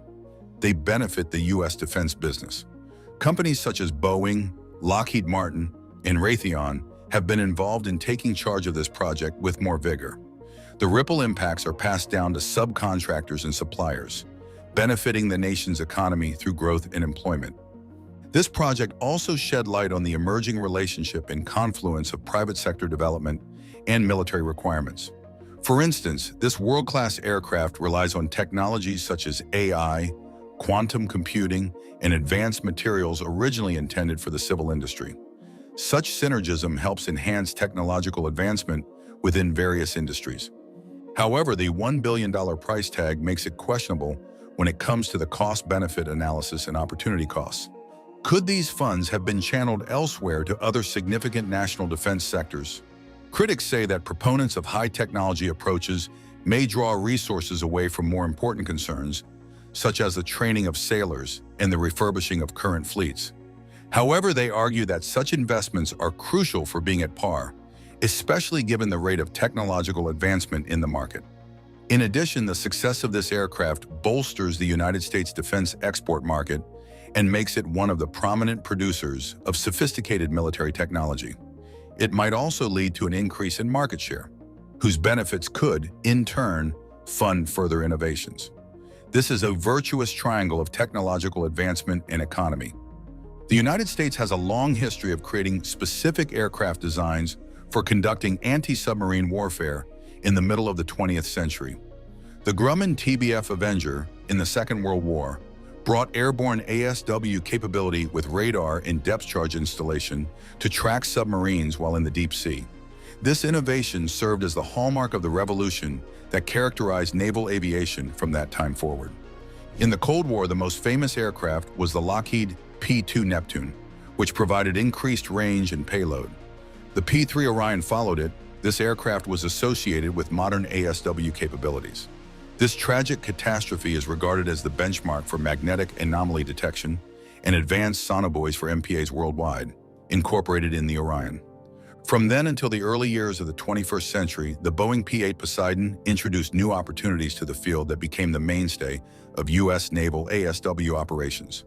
This allowed it to fill multiple roles, making it a valuable tool in both force projections and intelligence-gathering applications. These have featured evolutionary development from the current generation of $1 billion anti-submarine aircraft currently undergoing testing. Modern inventions and gadgets add up to these forerunners, proving points to an unending quest for dominance of sea power. In what way does this newest edition pay respect to all previous movies, starting from scratch yet creating a pathway of advancement in ship safety? The fact that the project had an estimated cost of $1 billion has elicited controversy regarding the project's financial feasibility. The critics raise the possibility of whether resources dedicated to such sophisticated projects could be used to solve other urgent needs of the defense, for instance, to maintain some fleets and train sailors. Of the many consequences, one of the more shadowy but pertinent ones is the formation of naval doctrines. In the past, a submarine's attacking technique depended on its ability to hide and use the opportunity to strike. The arrival of an aircraft capable of tracking ultra-quiet submarines over very long ranges is highly transformative. Given this, the commanders of the submarines must now focus on anti-counter detection methods, such as the usage of decoys and electronic warfare means, which in turn shifts the future designs and operations of the submarines. Environmental factors also come out as another factor that will define this development. The detection systems of the aircraft have been noted to be unequaled. Not to mention, the sonar that the aircraft uses to identify vessels has also been associated with negative impacts on marine life. Marine mammals, including whales and dolphins, usually reach the sharp end of sonar because of the high-pitched sound waves that they produce. Finding a good balance between maintaining operational efficiency that is in harmony with the strengths of the business and being environmentally sensible is not an easy task. It is going to need creative and edgy approaches and policies that should provide much enforcement. Lastly, the implications for maritime security on a global scale cannot be overemphasized. The use of aircraft in formulating joint defense mechanisms with partner countries underlines a concept of modern warfare. While certain tensions have emerged regarding ownership of waters and subsea assets, the deployment of such an enhanced system brings about a preclusion factor as well as a possibility of conflict. What kind of impact will they have on the nature of power and force control and deterrence in the future years? The achievement of designing and developing an anti-submarine aircraft for $1 billion is impressive, but it remains just the first blossoming of what is destined to become the most innovative age of naval aircraft. Such a system is anticipated to be on the horizon shortly, with features that will alter the nature of maritime security and introduce new dominance. One such development is hypersonic technology being inducted into anti-submarine platforms. Unmanned hypersonic vehicles with velocities above Mach 5 are being developed to become operational counterparts to manned aircraft.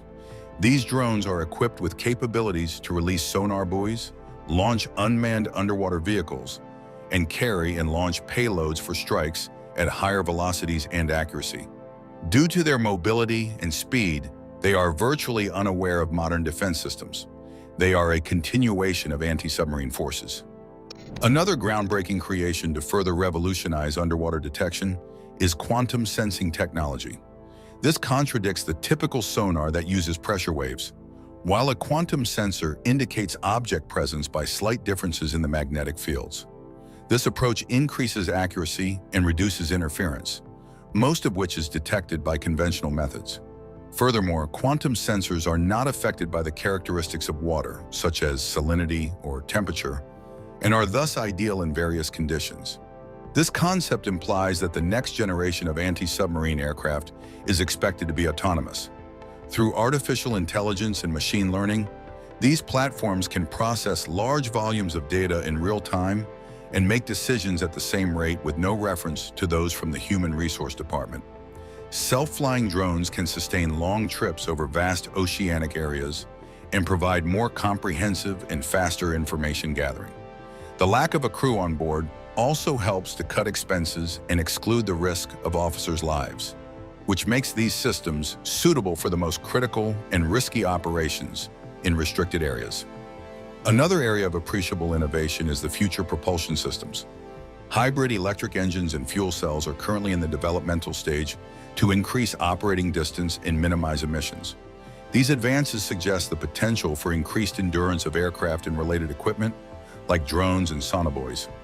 Making fuel efficiency paramount and lowering emissions, these propulsion systems are in line with other initiatives to generate greener militaries. Weapons are also moving through this phase change.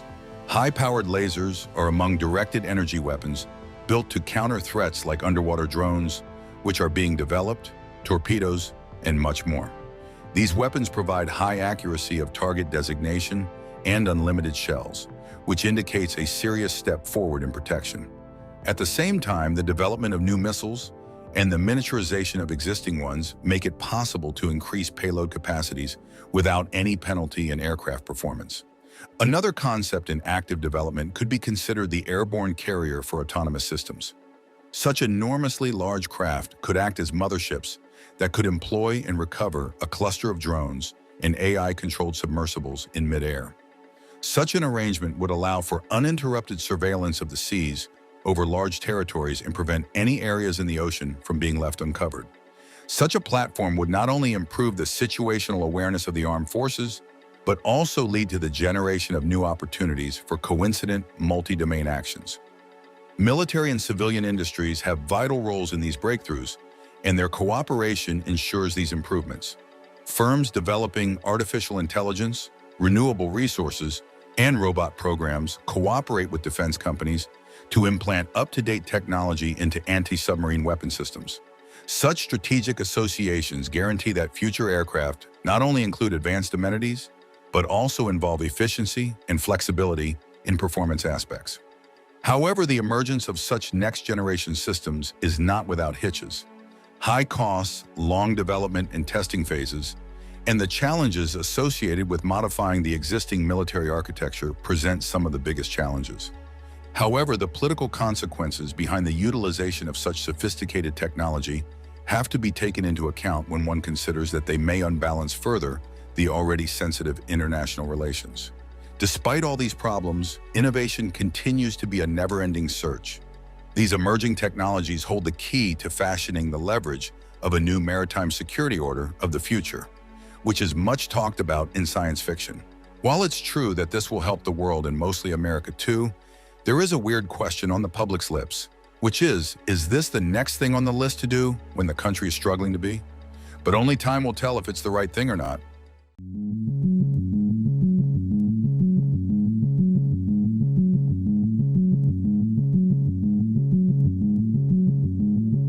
For decades, the skies have held mysteries that science couldn't explain. Whispers of UFOs, alien technology, and secret government projects have captured our imaginations. But what if those whispers weren't just rumors? What if the future of flight and physics as we know it was being tested in plain sight? Join us as we uncover the U.S. top-secret UFO fighter jets that could rewrite physics. In the vast emptiness of the Mojave Desert, a remote and unassuming site was quietly established in 1955, one that would later become synonymous with secrecy, speculation, and the pursuit of the impossible. About 80 miles northwest of Las Vegas, the U.S. Air Force, the CIA, and Lockheed Martin selected this desolate stretch of land as the perfect location to test the most advanced and mysterious aircraft ever conceived. Known today as Area 51, it has since evolved into a symbol of government secrecy and the unknown.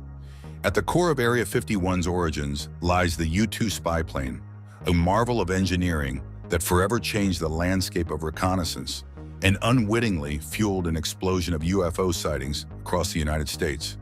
The U-2 was an aircraft unlike any other, designed to fly at astonishing altitudes of over 70,000 feet, far beyond the reach of conventional planes and radar systems.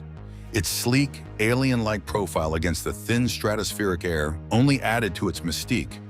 Pilots wearing pressurized suits, resembling astronauts, maneuvered this extraordinary machine in the harsh environment of near space, gathering intelligence that was previously unattainable. Its capabilities extended far beyond mere surveillance. The U-2 could capture detailed images with high-resolution cameras, detect faint signals with advanced sensors, and provide data from the electromagnetic spectrum invisible to the human eye. The innovation didn't stop there. This aircraft was equipped with a range of tools, from synthetic aperture radar to optical bar cameras that captured imagery with astounding clarity. Some data could even be transmitted in near real-time via advanced air-to-satellite communication, while other intelligence, like wet film, had to be analyzed post-mission. These advancements not only made the U-2 a critical asset during the Cold War, but also placed it decades ahead of its time, blurring the line between human ingenuity and science fiction. Despite its significance, the U-2's presence had to remain hidden from the public eye. Area 51 became a tightly guarded enclave where innovation thrived under a veil of secrecy. All activity and research within its boundaries were classified as top-secret, sensitive, compartmented information. Even as strange aircraft sightings multiplied, government officials adamantly denied their existence, going to great lengths to maintain the illusion of normalcy. The denial only fueled public curiosity and conspiracy theories. Many Americans believed that they had glimpsed extraterrestrial visitors, unaware that the aliens were cutting-edge American aircraft, built to outfly and outwit adversaries. Flying the U-2 was no task for the faint-hearted. Pilots faced unparalleled challenges, particularly during landings. The aircraft's bicycle-style landing gear and poor forward visibility, hindered by its long, pointed nose, demanded surgical precision. A second U-2 pilot would chase the landing aircraft in a high-speed car, providing real-time radio feedback to assist in aligning the plane with the runway. This demanding process, combined with the thin margins for error, earned the U-2 its reputation as the most difficult aircraft in the world to fly. But for all its challenges, the U-2 proved indispensable. Powered by an efficient General Electric F-118-101 engine, The aircraft could remain airborne for extended periods without needing mid-air refueling. Over the decades, it underwent upgrades that replaced outdated wiring with advanced fiber optic systems, reducing electronic interference and enabling the integration of next-generation sensors. These updates ensured the U-2 remained a cornerstone of American intelligence gathering well into the 21st century. Area 51 became more than a testing site. It became a cultural phenomenon, synonymous with mystery and intrigue. As the years passed, the rumors surrounding Area 51 grew louder and more persistent, especially as some of the secretive aircraft developed at the site began to be revealed to the public. Among the most famous of these aircraft was the SR-71 Blackbird, an engineering marvel that emerged from the Cold War's increasing tensions. In the early 1960s, the United States, anxious about potential Soviet threats, sought to create a reconnaissance plane that could fly higher and faster than anything the world had ever seen. The SR-71 Blackbird was born from this mission, developed by the legendary Skunk Works division of Lockheed Martin. Skunk Works was not just a division, it was a secretive elite team of engineers and scientists tasked with building cutting-edge technology under extreme time pressure. Led by Kelly Johnson, a brilliant and visionary aircraft designer, Skunk Works had a long track record of delivering seemingly impossible aircraft, and the U-2 spy plane was only one example of their ingenuity. Johnson and his team thrived under pressure, consistently turning out highly complex machines under tight deadlines.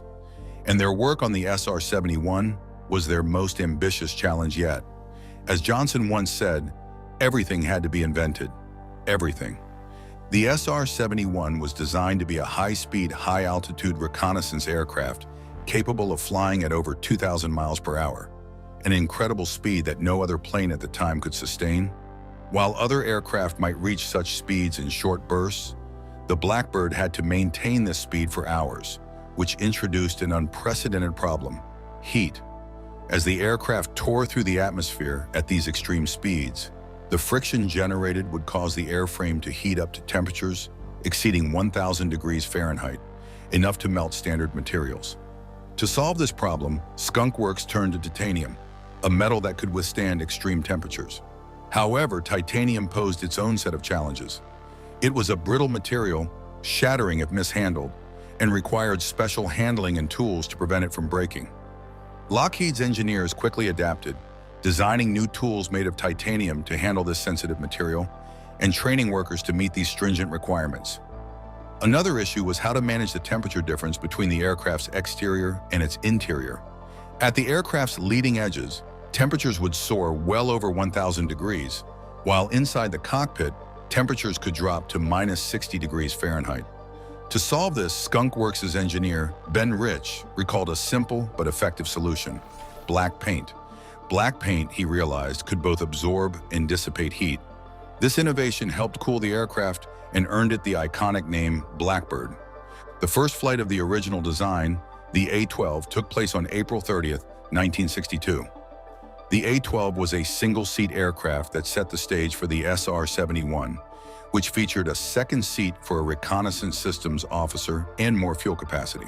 The SR-71 had its first flight on December 22nd, 1964, and quickly became the most advanced aircraft of its time, capable of speeds and altitudes that were previously unthinkable. Flying the SR-71 was an extreme experience, one that pushed pilots to their limits. At 85,000 feet in Mach 3, the Blackbird reached speeds and altitudes that made conventional flying seem like a distant memory. At that speed, it was almost a religious experience, recalled Air Force Colonel Jim Watkins, describing the thrilling sensation of piloting the Blackbird. Pilots had to remain focused and alert throughout their flight, dealing with high-tech systems and the immense physical and mental challenges of flying at such extreme speeds. The SR-71's speed and altitude made it virtually untouchable by enemy aircraft or surface-to-air missiles. The Blackbird could outrun any missile fired at it, and on numerous occasions, pilots would receive a warning light on their control panels when an anti-aircraft weapon was launched. By the time they checked their radar, the missile would be far behind them, unable to keep up with the Blackbird's breathtaking velocity. Throughout its service, the SR-71 set numerous records, many of which still stand to this day. It remains the world's fastest and highest-flying manned aircraft, a title it earned through a combination of revolutionary design and cutting-edge technology. Its performance was legendary. During its retirement flight from Los Angeles to Washington, D.C. in 1990, the SR-71 flew coast to coast in just 67 minutes, an achievement that highlighted its unmatched speed. The SR-71 Blackbird's legacy is not just defined by its records and technological achievements, but also by the way it captivated the public's imagination. Its sleek, black design and otherworldly capabilities made it a symbol of the Cold War's high-tech arms race and inspired countless myths and rumors about its secretive testing at Area 51. Though the aircraft was eventually retired in 1990, its place in history is secure, and it remains one of the most iconic aircraft ever built. As remarkable as the Blackbird was, its success may have been propelled by a far more enigmatic aircraft, the TR-3B Manta. The TR-3B Manta is one of the most debated mysteries in aviation. Some say it doesn't exist, while others are sure it does. Officially, the U.S. government denies it, just as they denied the existence of other secret aircraft like the SR-71 Blackbird for years. But eyewitness reports and stories from military insiders paint a different picture. The TR-3B is said to be a black, triangular aircraft with features so advanced they sound like science fiction. Its surface is reportedly made of a special material that can absorb radar waves, change color, and make it almost invisible. Combined with its shape, which reduces radar detection, it would be nearly impossible to spot on radar or with the naked eye. Witnesses describe it as silent and capable of hovering in one place before moving with incredible speed. Its rumored engines, placed at the three corners of the triangle, are said to allow it to make sharp, high-speed turns that no known aircraft can manage. People who claim to have seen it say it can stop suddenly, accelerate instantly, and even perform perfect right-angle turns. This level of control and speed would make it untouchable by current fighter jets. What really makes the TR-3B stand out are the claims about its propulsion system. It's said to use an anti-gravity drive, a technology that would completely change the way we think about flight.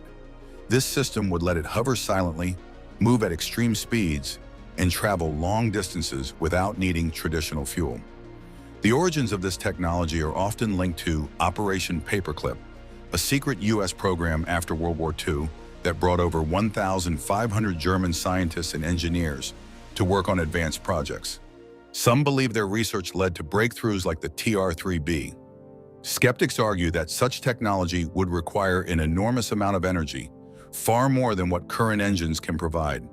However, there are whispers of another breakthrough that might make this possible. Lockheed Martin, the company behind many of the U.S. military's most advanced aircraft, holds patents for compact fusion reactors. These reactors are small enough to fit in a fighter jet, but powerful enough to produce the energy needed for something like an anti-gravity drive. Adding to the mystery is Dr. Salvatore Cesar Pais, an aerospace engineer who has filed patents for technologies that sound like they belong in a movie. These include devices that reduce an object's mass, create gravitational waves, and even modify space-time. The U.S. Navy has reportedly invested nearly $500,000 to support his research since 2017. One of his most talked about patents is for a craft that uses an inertial mass reduction device. This concept matches the descriptions of how the TR-3B is said to work, making some wonder if his research is connected to this mysterious aircraft. Interestingly, Dr. Pais's work has strong supporters. One of them is Dr. James Sheehy, the Chief Technology Officer of the U.S. Naval Aviation Enterprise. In discussions about Pais's patents, Sheehy pointed out that other countries, like China, are also exploring similar technologies. He emphasized that the U.S. needs to lead in this area to avoid falling behind. This urgency to stay ahead could explain why the U.S. would keep such an aircraft secret if it does exist. Over the years, there have been many sightings of triangular UFOs that people believe could be the TR-3B. Witnesses often describe a silent black craft with bright lights at its corners, hovering in the sky before disappearing or speeding off. These sightings are usually dismissed by officials, but they keep fueling speculation. Some of the maneuvers described by witnesses, such as instant stops and rapid turns, are beyond what any known aircraft can do. These reports make people wonder if the TR-3B is not just real, but decades ahead of anything publicly acknowledged. Some skeptics dismiss the TR-3B as nothing more than a myth. Without hard evidence, they say it's just a story fueled by imagination and conspiracy theories. But others argue that the U.S. military's pattern of secrecy, combined with the advanced patents and technologies being developed, suggests there might be some truth to the rumors. What makes the TR-3B story even more interesting is the idea that it might not just be an aircraft. Some believe it could represent a leap in how we understand physics and technology. If the claims about anti-gravity propulsion and other advanced systems are true, they could change not only military aviation, but also transportation and energy as we know them. Stealth became paramount in the 1980s and 1990s, a time when espionage between nations, particularly the US and the Soviet Union, reached a fever pitch. The need to operate undetected pushed military aviation to its limits, driving the creation of aircraft that could evade even the most advanced radar systems. This era saw the birth of groundbreaking designs like the F-117 Nighthawk, the B-2 Spirit, and the F-22 Raptor, machines that not only changed the face of aerial warfare, but also showcased human ingenuity at its finest. The F-117 Nighthawk was among the first to redefine what an aircraft could achieve in terms of stealth. This jet wasn't built for beauty or speed. It was crafted to be invisible. With its angular panels and unusual shape, the F-117 didn't look like anything that had come before it. Traditional aircraft designs were sleek and aerodynamic, but the Nighthawk prioritized deflecting radar waves over aesthetics. Each panel was meticulously calculated to scatter radar signals, making the aircraft nearly impossible to detect. Coated in a radar-absorbent material, the jet became a ghost in the skies. Developed by Lockheed Martin's secretive Skunk Works division, the F-117 was born out of necessity. In the late 1970s, the U.S. military needed a way to penetrate heavily defended airspace without being seen. The Defense Advanced Research Projects Agency, DARPA, spearheaded the project, holding a competition to find the best stealth design. Lockheed Martin's Have Blue Prototype won, paving the way for the F-117. It first took flight in 1981, and by 1983, it was operational, though its existence remained a tightly guarded secret. The secrecy surrounding the Nighthawk was extreme. For years, its very existence was denied, and it wasn't until 1988 that the public got a glimpse of this mysterious aircraft. Even then, much of its capabilities remained classified. Pilots who flew the F-117 described it as challenging but rewarding, requiring a deep understanding of its unique design and behavior. Its effectiveness was proven during conflicts like the Gulf War, where it delivered precision strikes against heavily defended targets without being detected. Though retired in 2008, the Nighthawk remains a symbol of stealth and innovation. While the F-117 excelled at tactical missions, the B-2 Spirit took stealth to a strategic level. Designed to deliver both conventional and nuclear payloads, the B-2 was a game-changer in long-range bombing. Its flying wing design was chosen for its ability to reduce radar visibility, making the aircraft appear as a small blip, or nothing at all, on enemy radars. Unlike traditional bombers, the B-2 could penetrate deeply into enemy territory, hitting targets that were once considered unreachable. The development of the B-2 began in the late 1970s, with Northrop Grumman leading the effort. Its first flight took place in 1989, and the aircraft was officially unveiled shortly after. The B-2's capabilities were astounding. It could travel over 6,000 nautical miles without refueling and carried a crew of just 2 pilots, a stark contrast to the larger crews required by older bombers. Its low observability was achieved through a combination of advanced materials, coatings, and design elements that minimized its infrared, acoustic, and electromagnetic signatures. These features allowed the B-2 to operate undetected, even in areas with advanced air defense systems.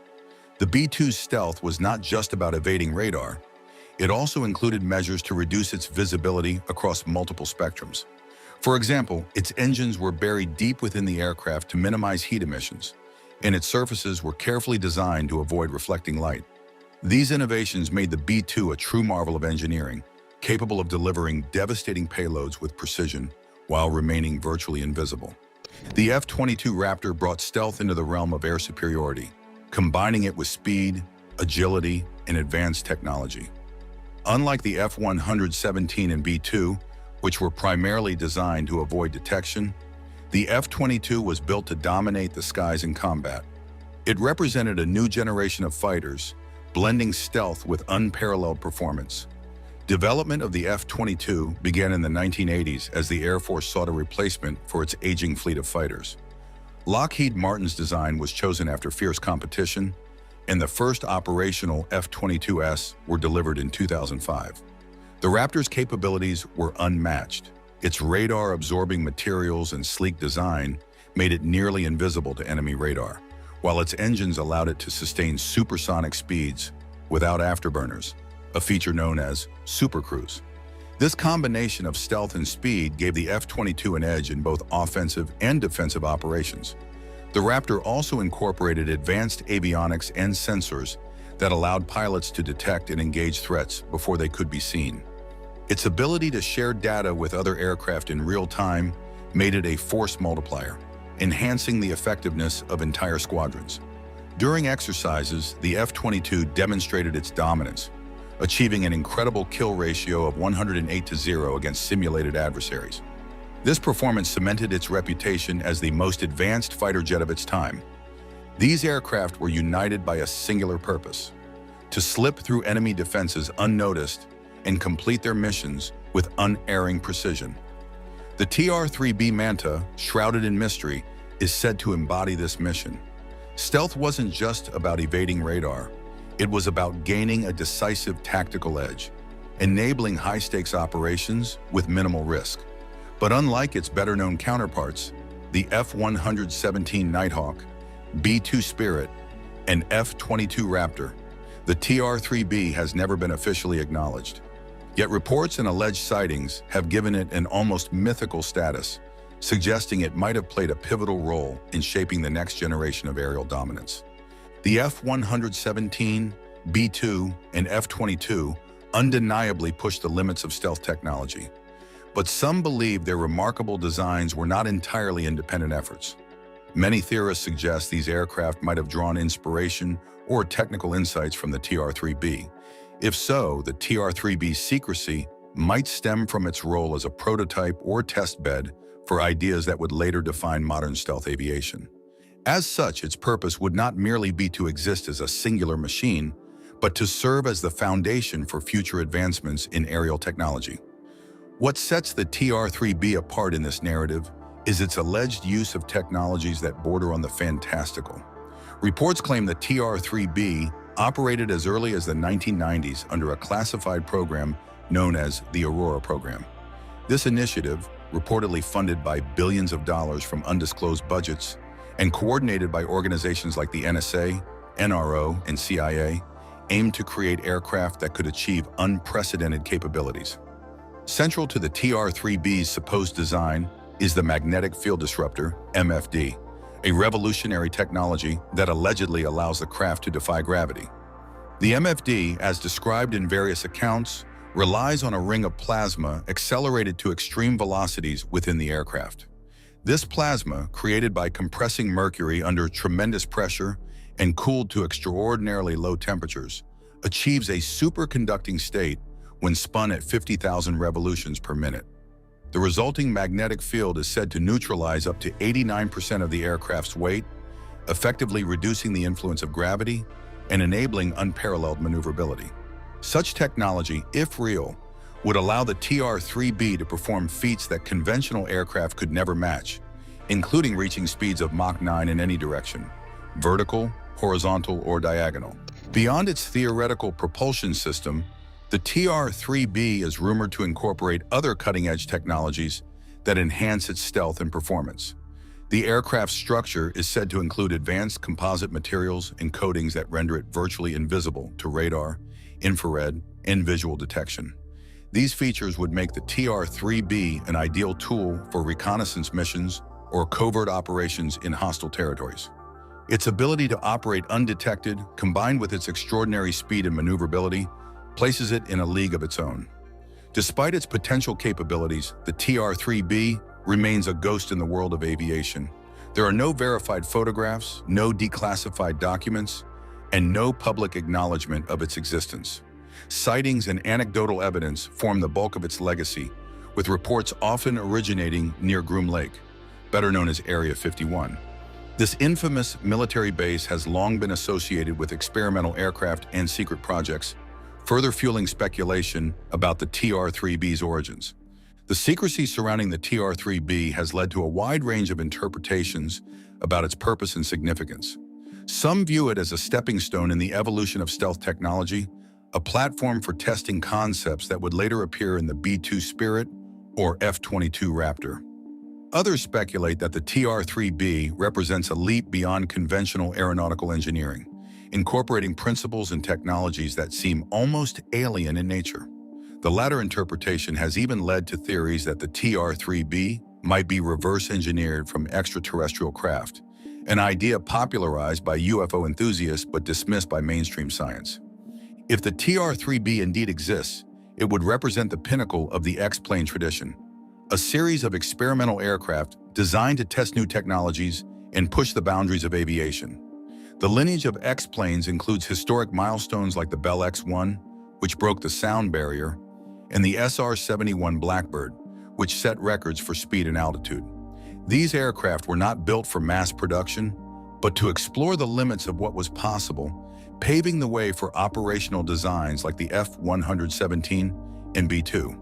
The TR-3B, however, might surpass even these legendary planes in its significance.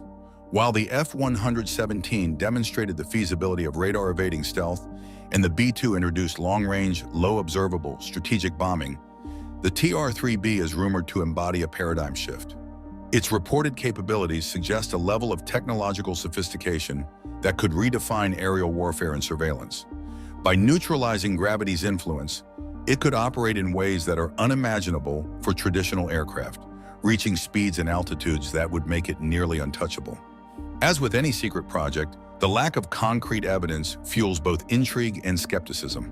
The TR-3B's existence has never been confirmed by any official source, and much of the information about it comes from unverified accounts and speculative reports. Yet the consistency of these accounts, combined with the known history of experimental aircraft development, keeps the legend alive. Perhaps the most compelling aspect of the TR-3B is its potential role in shaping the future of aviation. If even a fraction of the rumored technologies are real, they would represent breakthroughs with applications far beyond military use. The principles behind the MFD, for example, could revolutionize transportation, energy, and even space exploration.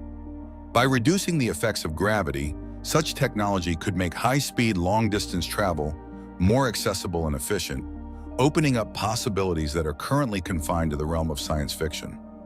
For now, the TR-3B exists as a shadowy figure in the history of aviation, a whispered legend among enthusiasts and experts alike. Whether it's a real aircraft, a conceptual prototype, or merely a myth, its story captures the essence of human curiosity and the desire to reach beyond the ordinary. Perhaps one day the truth will emerge, shedding light on this mysterious craft and the role it played in shaping the skies above. Until then, the TR-3B remains a captivating mystery, a symbol of the unending quest to push the limits of possibility. But what if the TR-3B isn't just a relic of experimental aviation, but a glimpse into the future of humanity's conquest of the skies, and perhaps even the stars?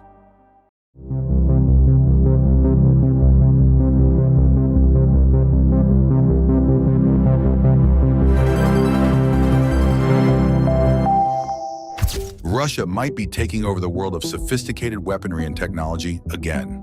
While the United States is known to be the best at developing the fastest, largest, and most advanced weapons in the world, more hypersonic missiles built by Russia have defied all expectations, challenging even the most advanced defense systems in the world. How unique are these hypersonic missiles? What does this mean for the global balance of power? Join us as we unveil the world's largest hypersonic missile that left the military experts around the world shocked. The Avangard hypersonic missile is one of the most shocking and terrifying weapons built by the Russians that the world has ever seen. It can move so fast, circling the Earth in minutes. Even the most powerful defense systems in the world will take a lot of time to process before it can react to it. The weapon has shocked the military experts with its speed that cannot be matched and its ability to change its direction in an unexpected way while flying. The development of this weapon has advanced significantly over the years, as different countries have spent decades working in order to create a weapon that is capable of flying faster than the speed of sound. Most of the old weapons fly in a predicted route, that is, in a straight line, and this makes it easy for radars to track them on time. But the Russian hypersonic missile is different, as it can glide and twist in the air, and this is why it is very hard to know where it is going. The missile was first inserted inside a normal intercontinental ballistic missile that is launched into the air by using a very big rocket, and once the rocket has reached a certain point, the missile will separate itself from the rocket. From that moment, it starts to fly around, using the atmosphere to boost its speed even more so that it can go faster than expected. But what makes it scary is that the missile can carry a nuclear weapon. A nuclear weapon is used to destroy a small area, but its main aim is to destroy an entire city or even a country. A missile that carries something this dangerous makes it even worse with the ability to change direction, and this shows that a country attacked by this missile cannot predict where the nuclear weapon is being aimed at by their defense system. A defense weapon like this finds it hard to detect it and almost has no time to respond. The Russians introduced this missile in 2018, and when it was announced, at first many people did not believe it was real, but when they decided to test it and saw the results, the country decided to add it to their arsenal, ready to be used if its service is needed. This shows that they are ahead of other countries when it comes to the hypersonic weapons race. Talking about its speed, this missile's speed is not something that can be imagined because it can travel over 20,000 kilometers per hour at Mach 27. A normal plane can fly at about 900 kilometers per hour, so this means the Avangard flies 20 times faster than the planes we use to travel across countries. But the speed is not the only terrifying feature of this weapon. The ability to glide and change its direction in a special way has given it an advantage over other hypersonic weapons like the Fateh bullet by Iran. Unlike other missiles that are powered by engines throughout their flight, this weapon makes use of the energy it gains from its launch and does not leave any smoke from its heat, making it harder for radars to follow. The global politics are the reason for the development of the powerful weapon. For years, the United States has been developing advanced missile defense systems, and these systems can shoot down any incoming missiles before they reach their targets. The Russians needed something that could bypass these defenses, and the answer to it was the Avangard. This gives them a way to maintain their power in a strategic way, showing the world that old weapons will soon become less effective in the future.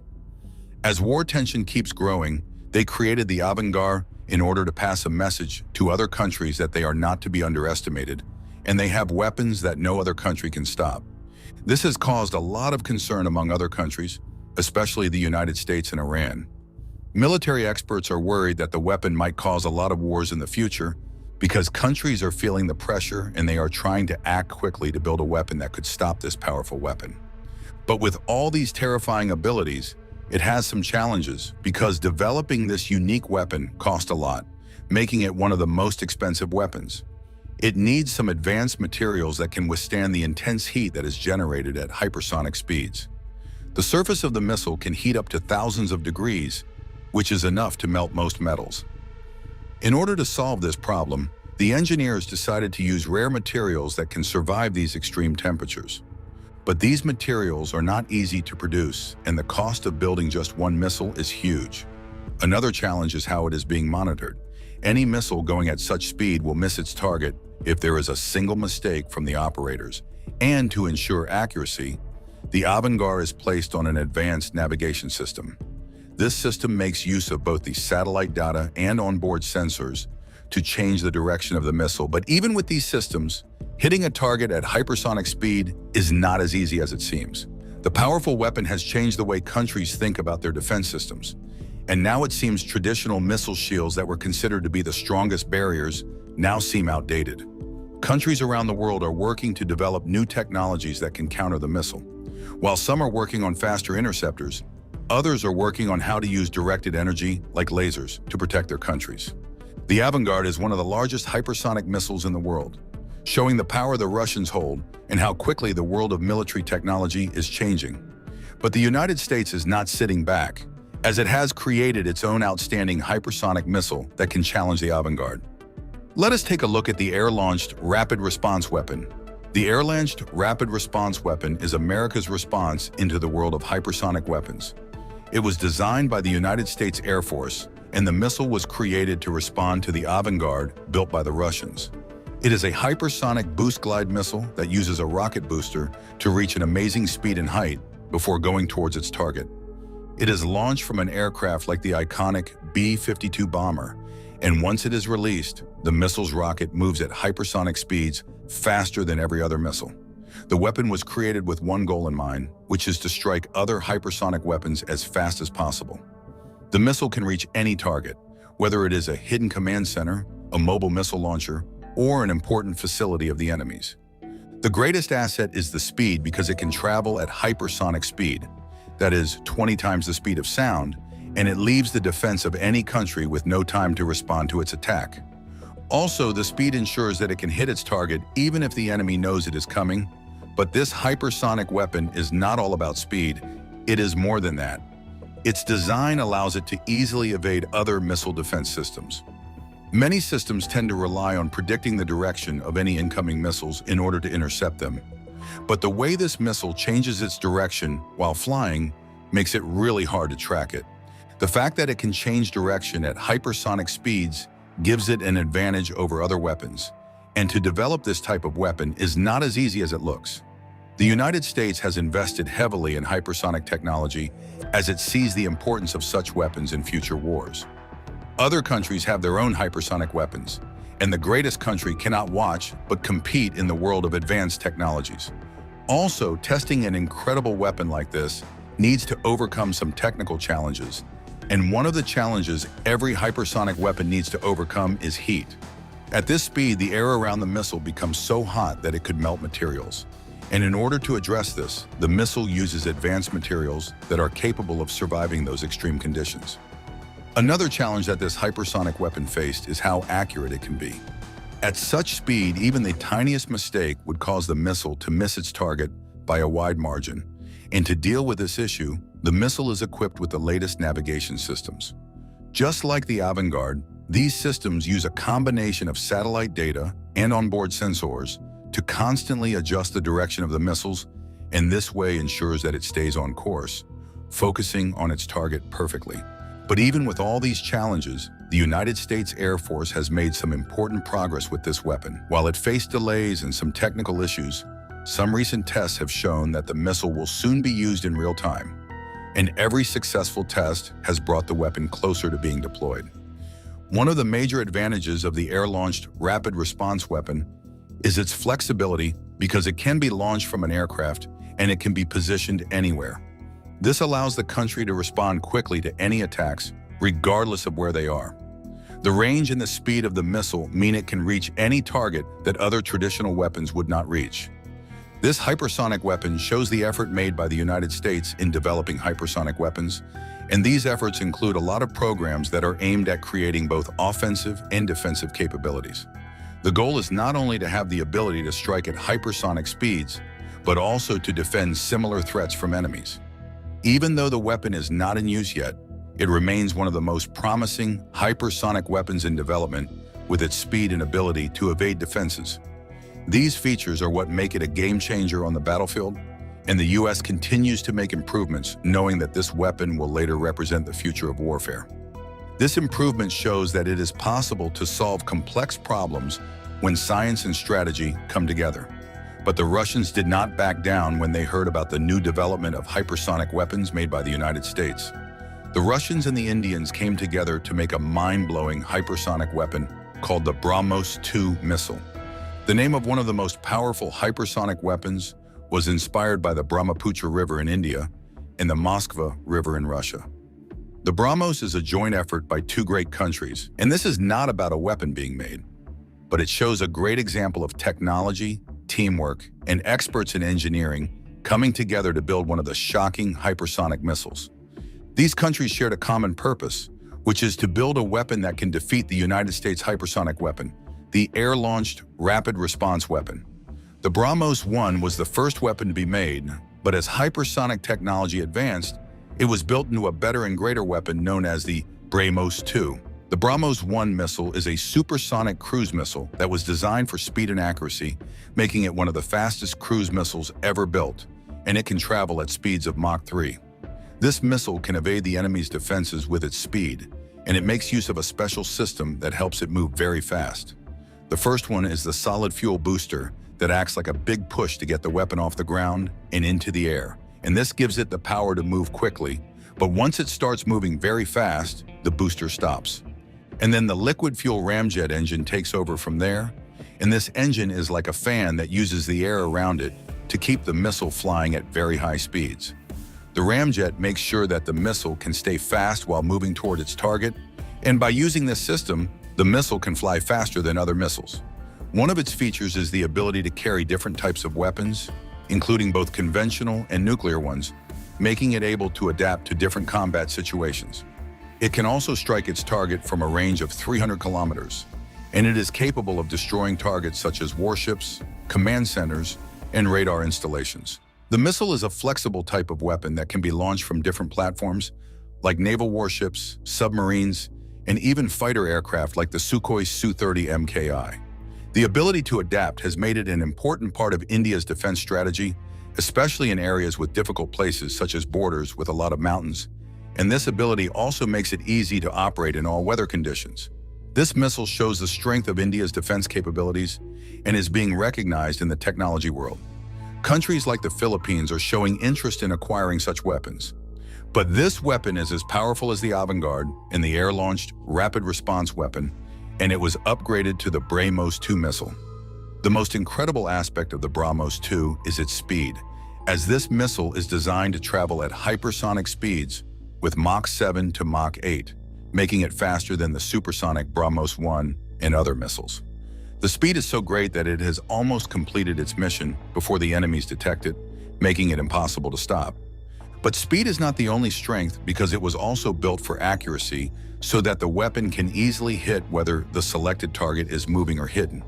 This level of accuracy ensures that the damage it takes is little, making it a better weapon for modern conflicts where careful planning and strategies are important. To develop the BrahMos-2 is not as easy as every other missile, because building a hypersonic missile, engineers need to solve a lot of problems. The first problem is that when it travels at very high speeds, it generates extreme heat, which is enough to melt the materials used in building it. But the team was able to solve this issue by using advanced materials that can withstand any temperature, no matter how intense it is. The materials are combined with a smooth and carefully made design that helps the missile move quickly and easily through the air, even during bad weather conditions, and also helps it to stay firm while flying so that the missile can hit its target accurately.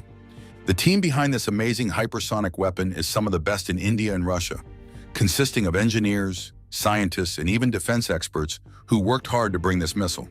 In India, the Defense Research and Development Organization was the one in charge of the project, and it is a group known for the incredible development in defense technology.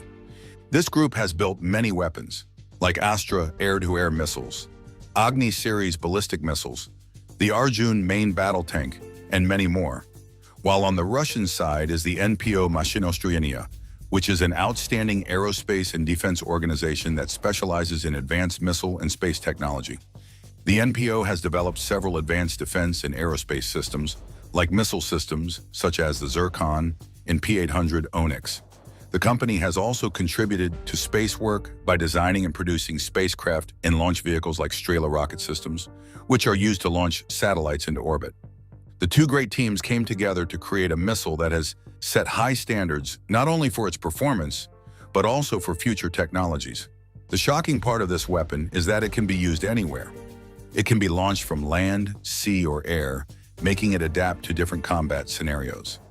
This ability to adapt ensures that India and Russia can quickly respond to any attacks, no matter the location. The partnership between India and Russia has brought the best of both worlds, like India's expertise in software and integration with Russia's advanced technology and expertise in developing missiles. This development shows that India is also taking part in the development of advanced technology, but contributing to some of the greatest weapons in the world. They are passing a message that they are ready for any attacks and also showing its citizens that they are safe. There is also a common challenge this hypersonic weapon faces like every other missile, and that is cost. Every part used, starting from the materials used to protect the weapon, must be designed carefully and tested. There have been delays and more technical issues, but the teams involved are working hard to solve all the problems. The BrahMos 2 is expected to be used in the near future, and its introduction to combat will definitely change the modern war. With its incredible features, it will provide both countries with an advantage on the battlefield over other countries' weapons.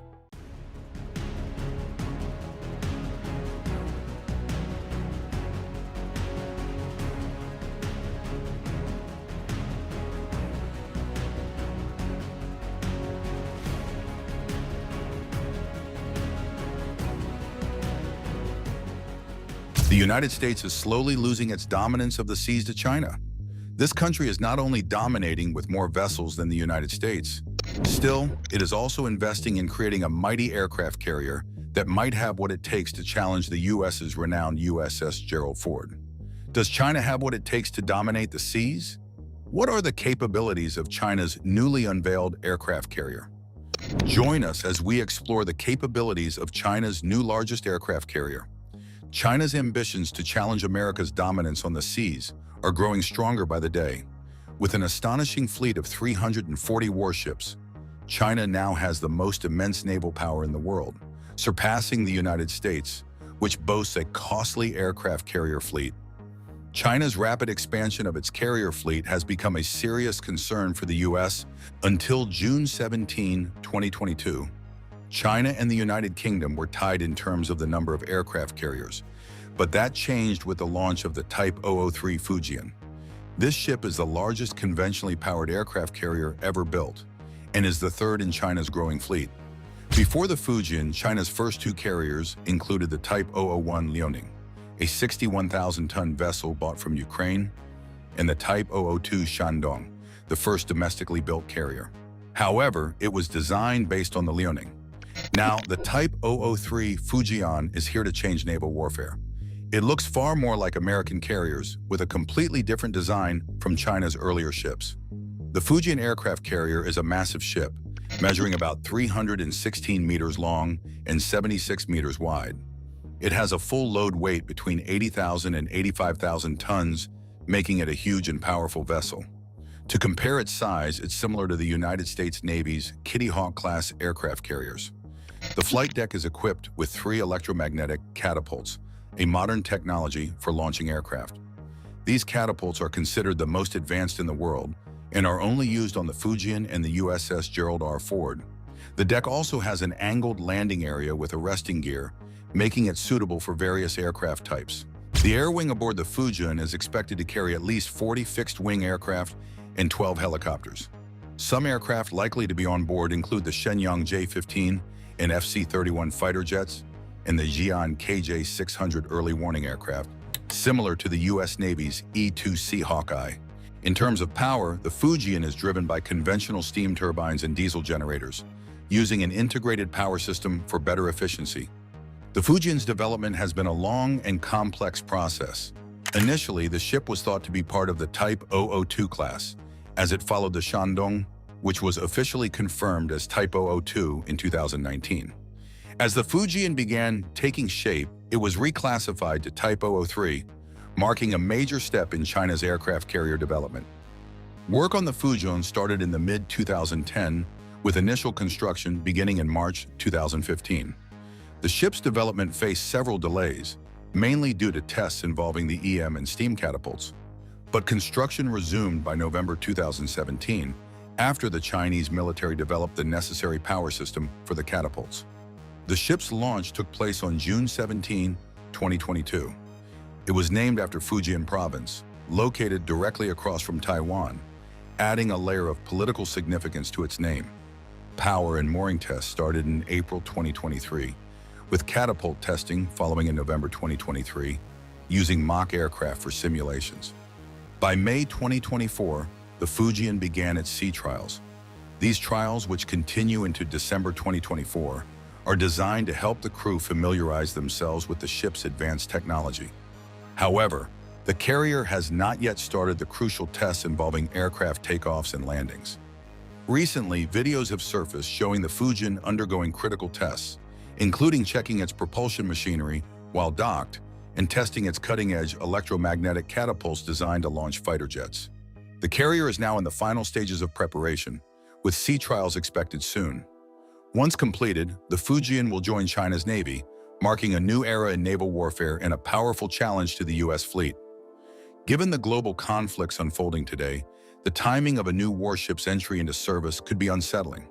With the ongoing war in Ukraine and the Israel-Gaza conflict, the seas are becoming increasingly active. Often seen as a key player, China is expected to take sides against whichever the U.S. supports. For instance, U.S. aircraft carriers have already become involved in the Israel-Hamas conflict.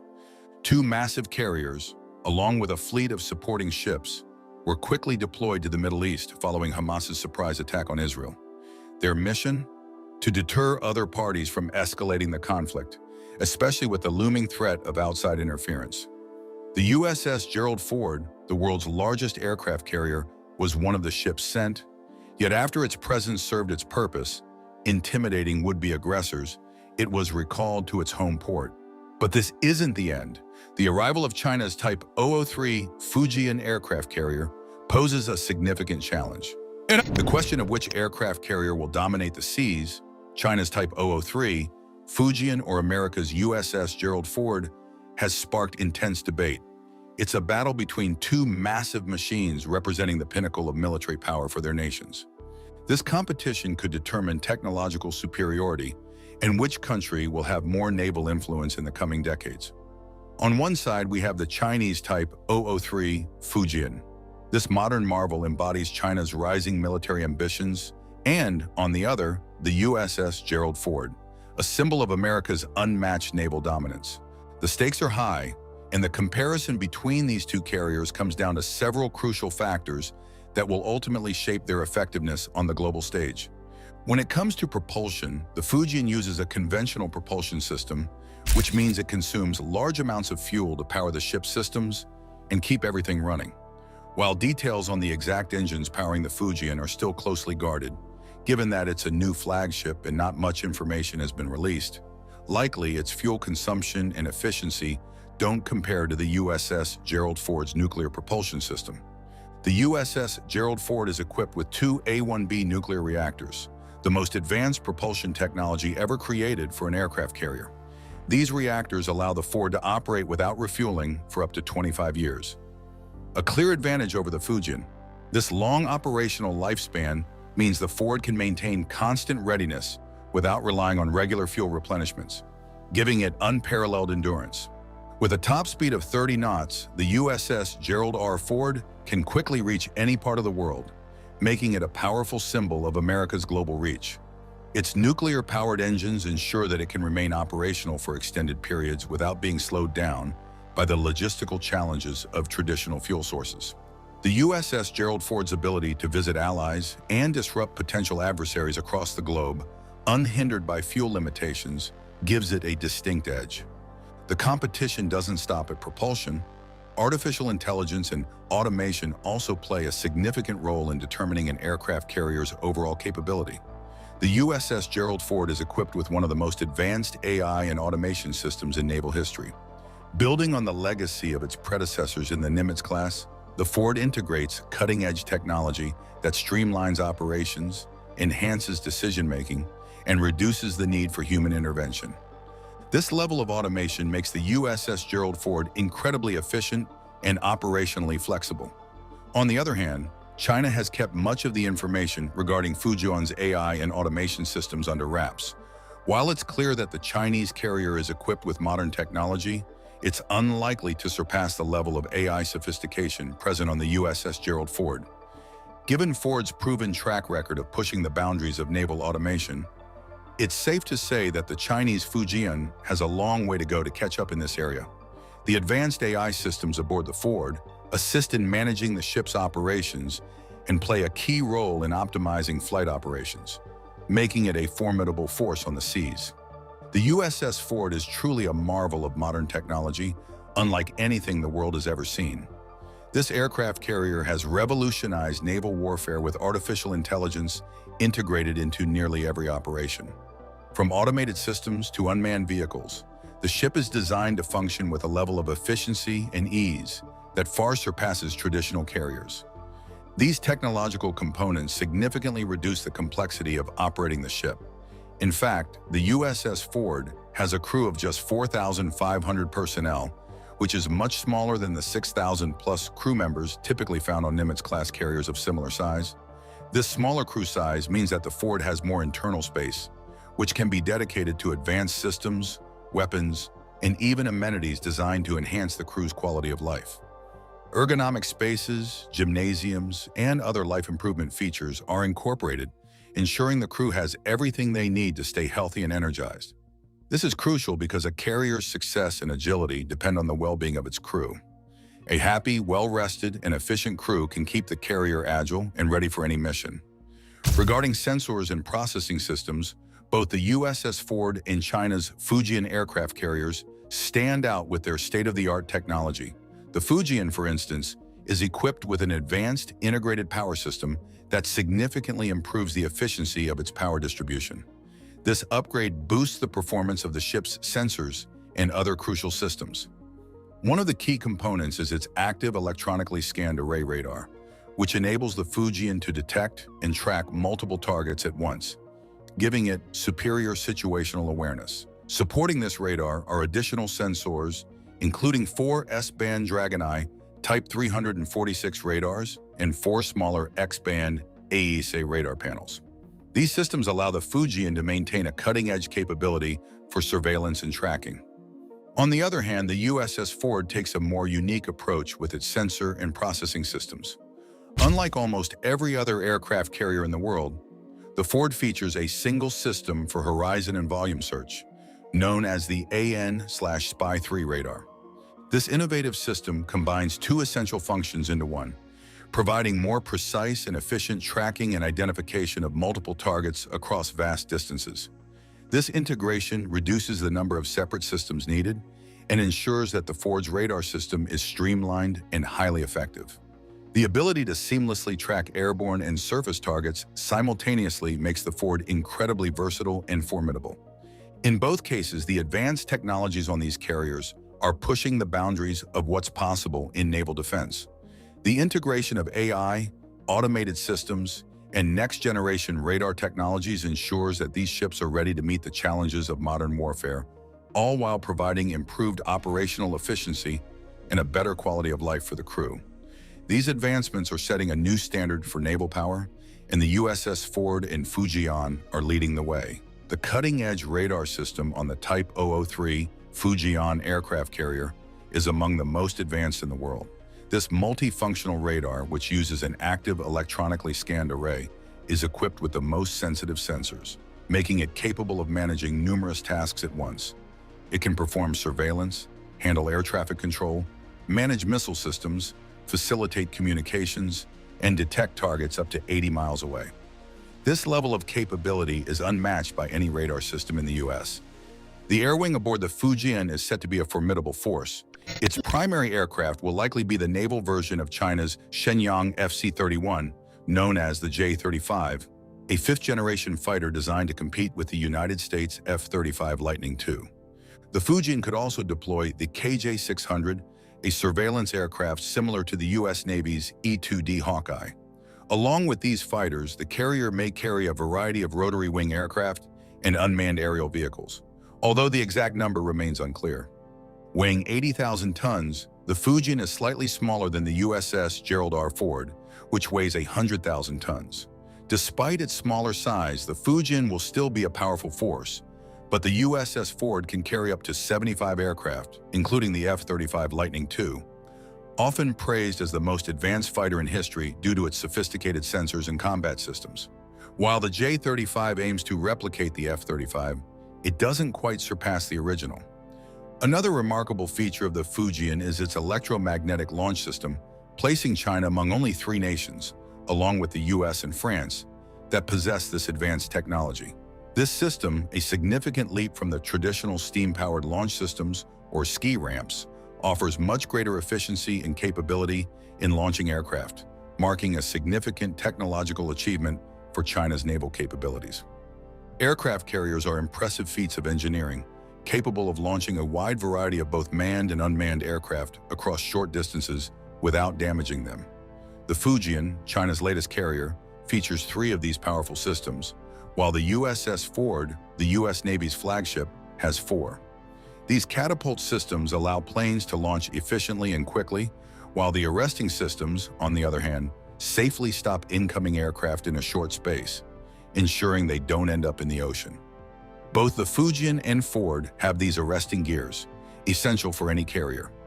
The older American carriers also utilize electromagnetic launch and arrest systems, giving the U.S. Navy decades of experience in these technologies. While the Fujian is a major milestone for China, it's still new to building such advanced carriers. In contrast, the U.S. has years of expertise. Although China is catching up, the USS Ford still outshines the Fujian in terms of capabilities.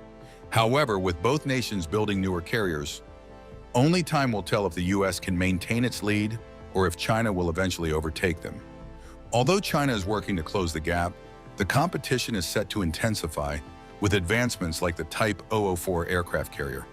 This planned supercarrier represents a significant leap in China's naval ambitions, designed as a larger and more powerful successor to the Type 003. Like the Type 003, the Type 004 will have an advanced electric propulsion system, allowing it to use cutting-edge electromagnetic catapults for launching aircraft. However, unlike its predecessor, the Type 004 will be much larger and the first Chinese aircraft carrier to be powered by nuclear energy. China has ambitious plans for the Type 004, hoping to complete it by the late 2020s, with the possibility of building up to 4 of these giants. In 2017, the Chinese government allocated $3.3 billion to develop these new 2 nuclear technology for reactors, molten one salt positioned nuclear at the reactors, front and the which other will be used situated to here. power the Type 004 This nuclear and other military ships in the future. These reactors were expected to be operational by 2020, showing how committed China is to advancing its naval power. As for the construction, things started to take shape in late 2017, when huge 1,600-ton cranes were installed at Jiangnan shipyard. This sparked rumors that the Type 004 would be built there. Later, China's shipbuilding industry also hinted that Dalian Shipyard would be involved in making the nuclear-powered carrier. By early 2018, reports even suggested that metal cutting for the ship had already begun, showing how fast the project was moving. When it comes to aircraft, the Type 004 is expected to carry a variety of powerful planes, including the J-15 and J-35 fighters, KJ-600 early warning planes, and anti-submarine warfare aircraft. There's also a possibility that stealth drones could be deployed from this carrier. Although there were earlier rumors that the J-20 fighter might be used on this ship, experts like Rear Admiral Zhang Zhaozhong have ruled it out. The J-20, with its large design and lack of folding wings, isn't suited for carrier operations. Plus, its stealth coating could wear off in the harsh conditions at sea, making it impractical for the Type 004.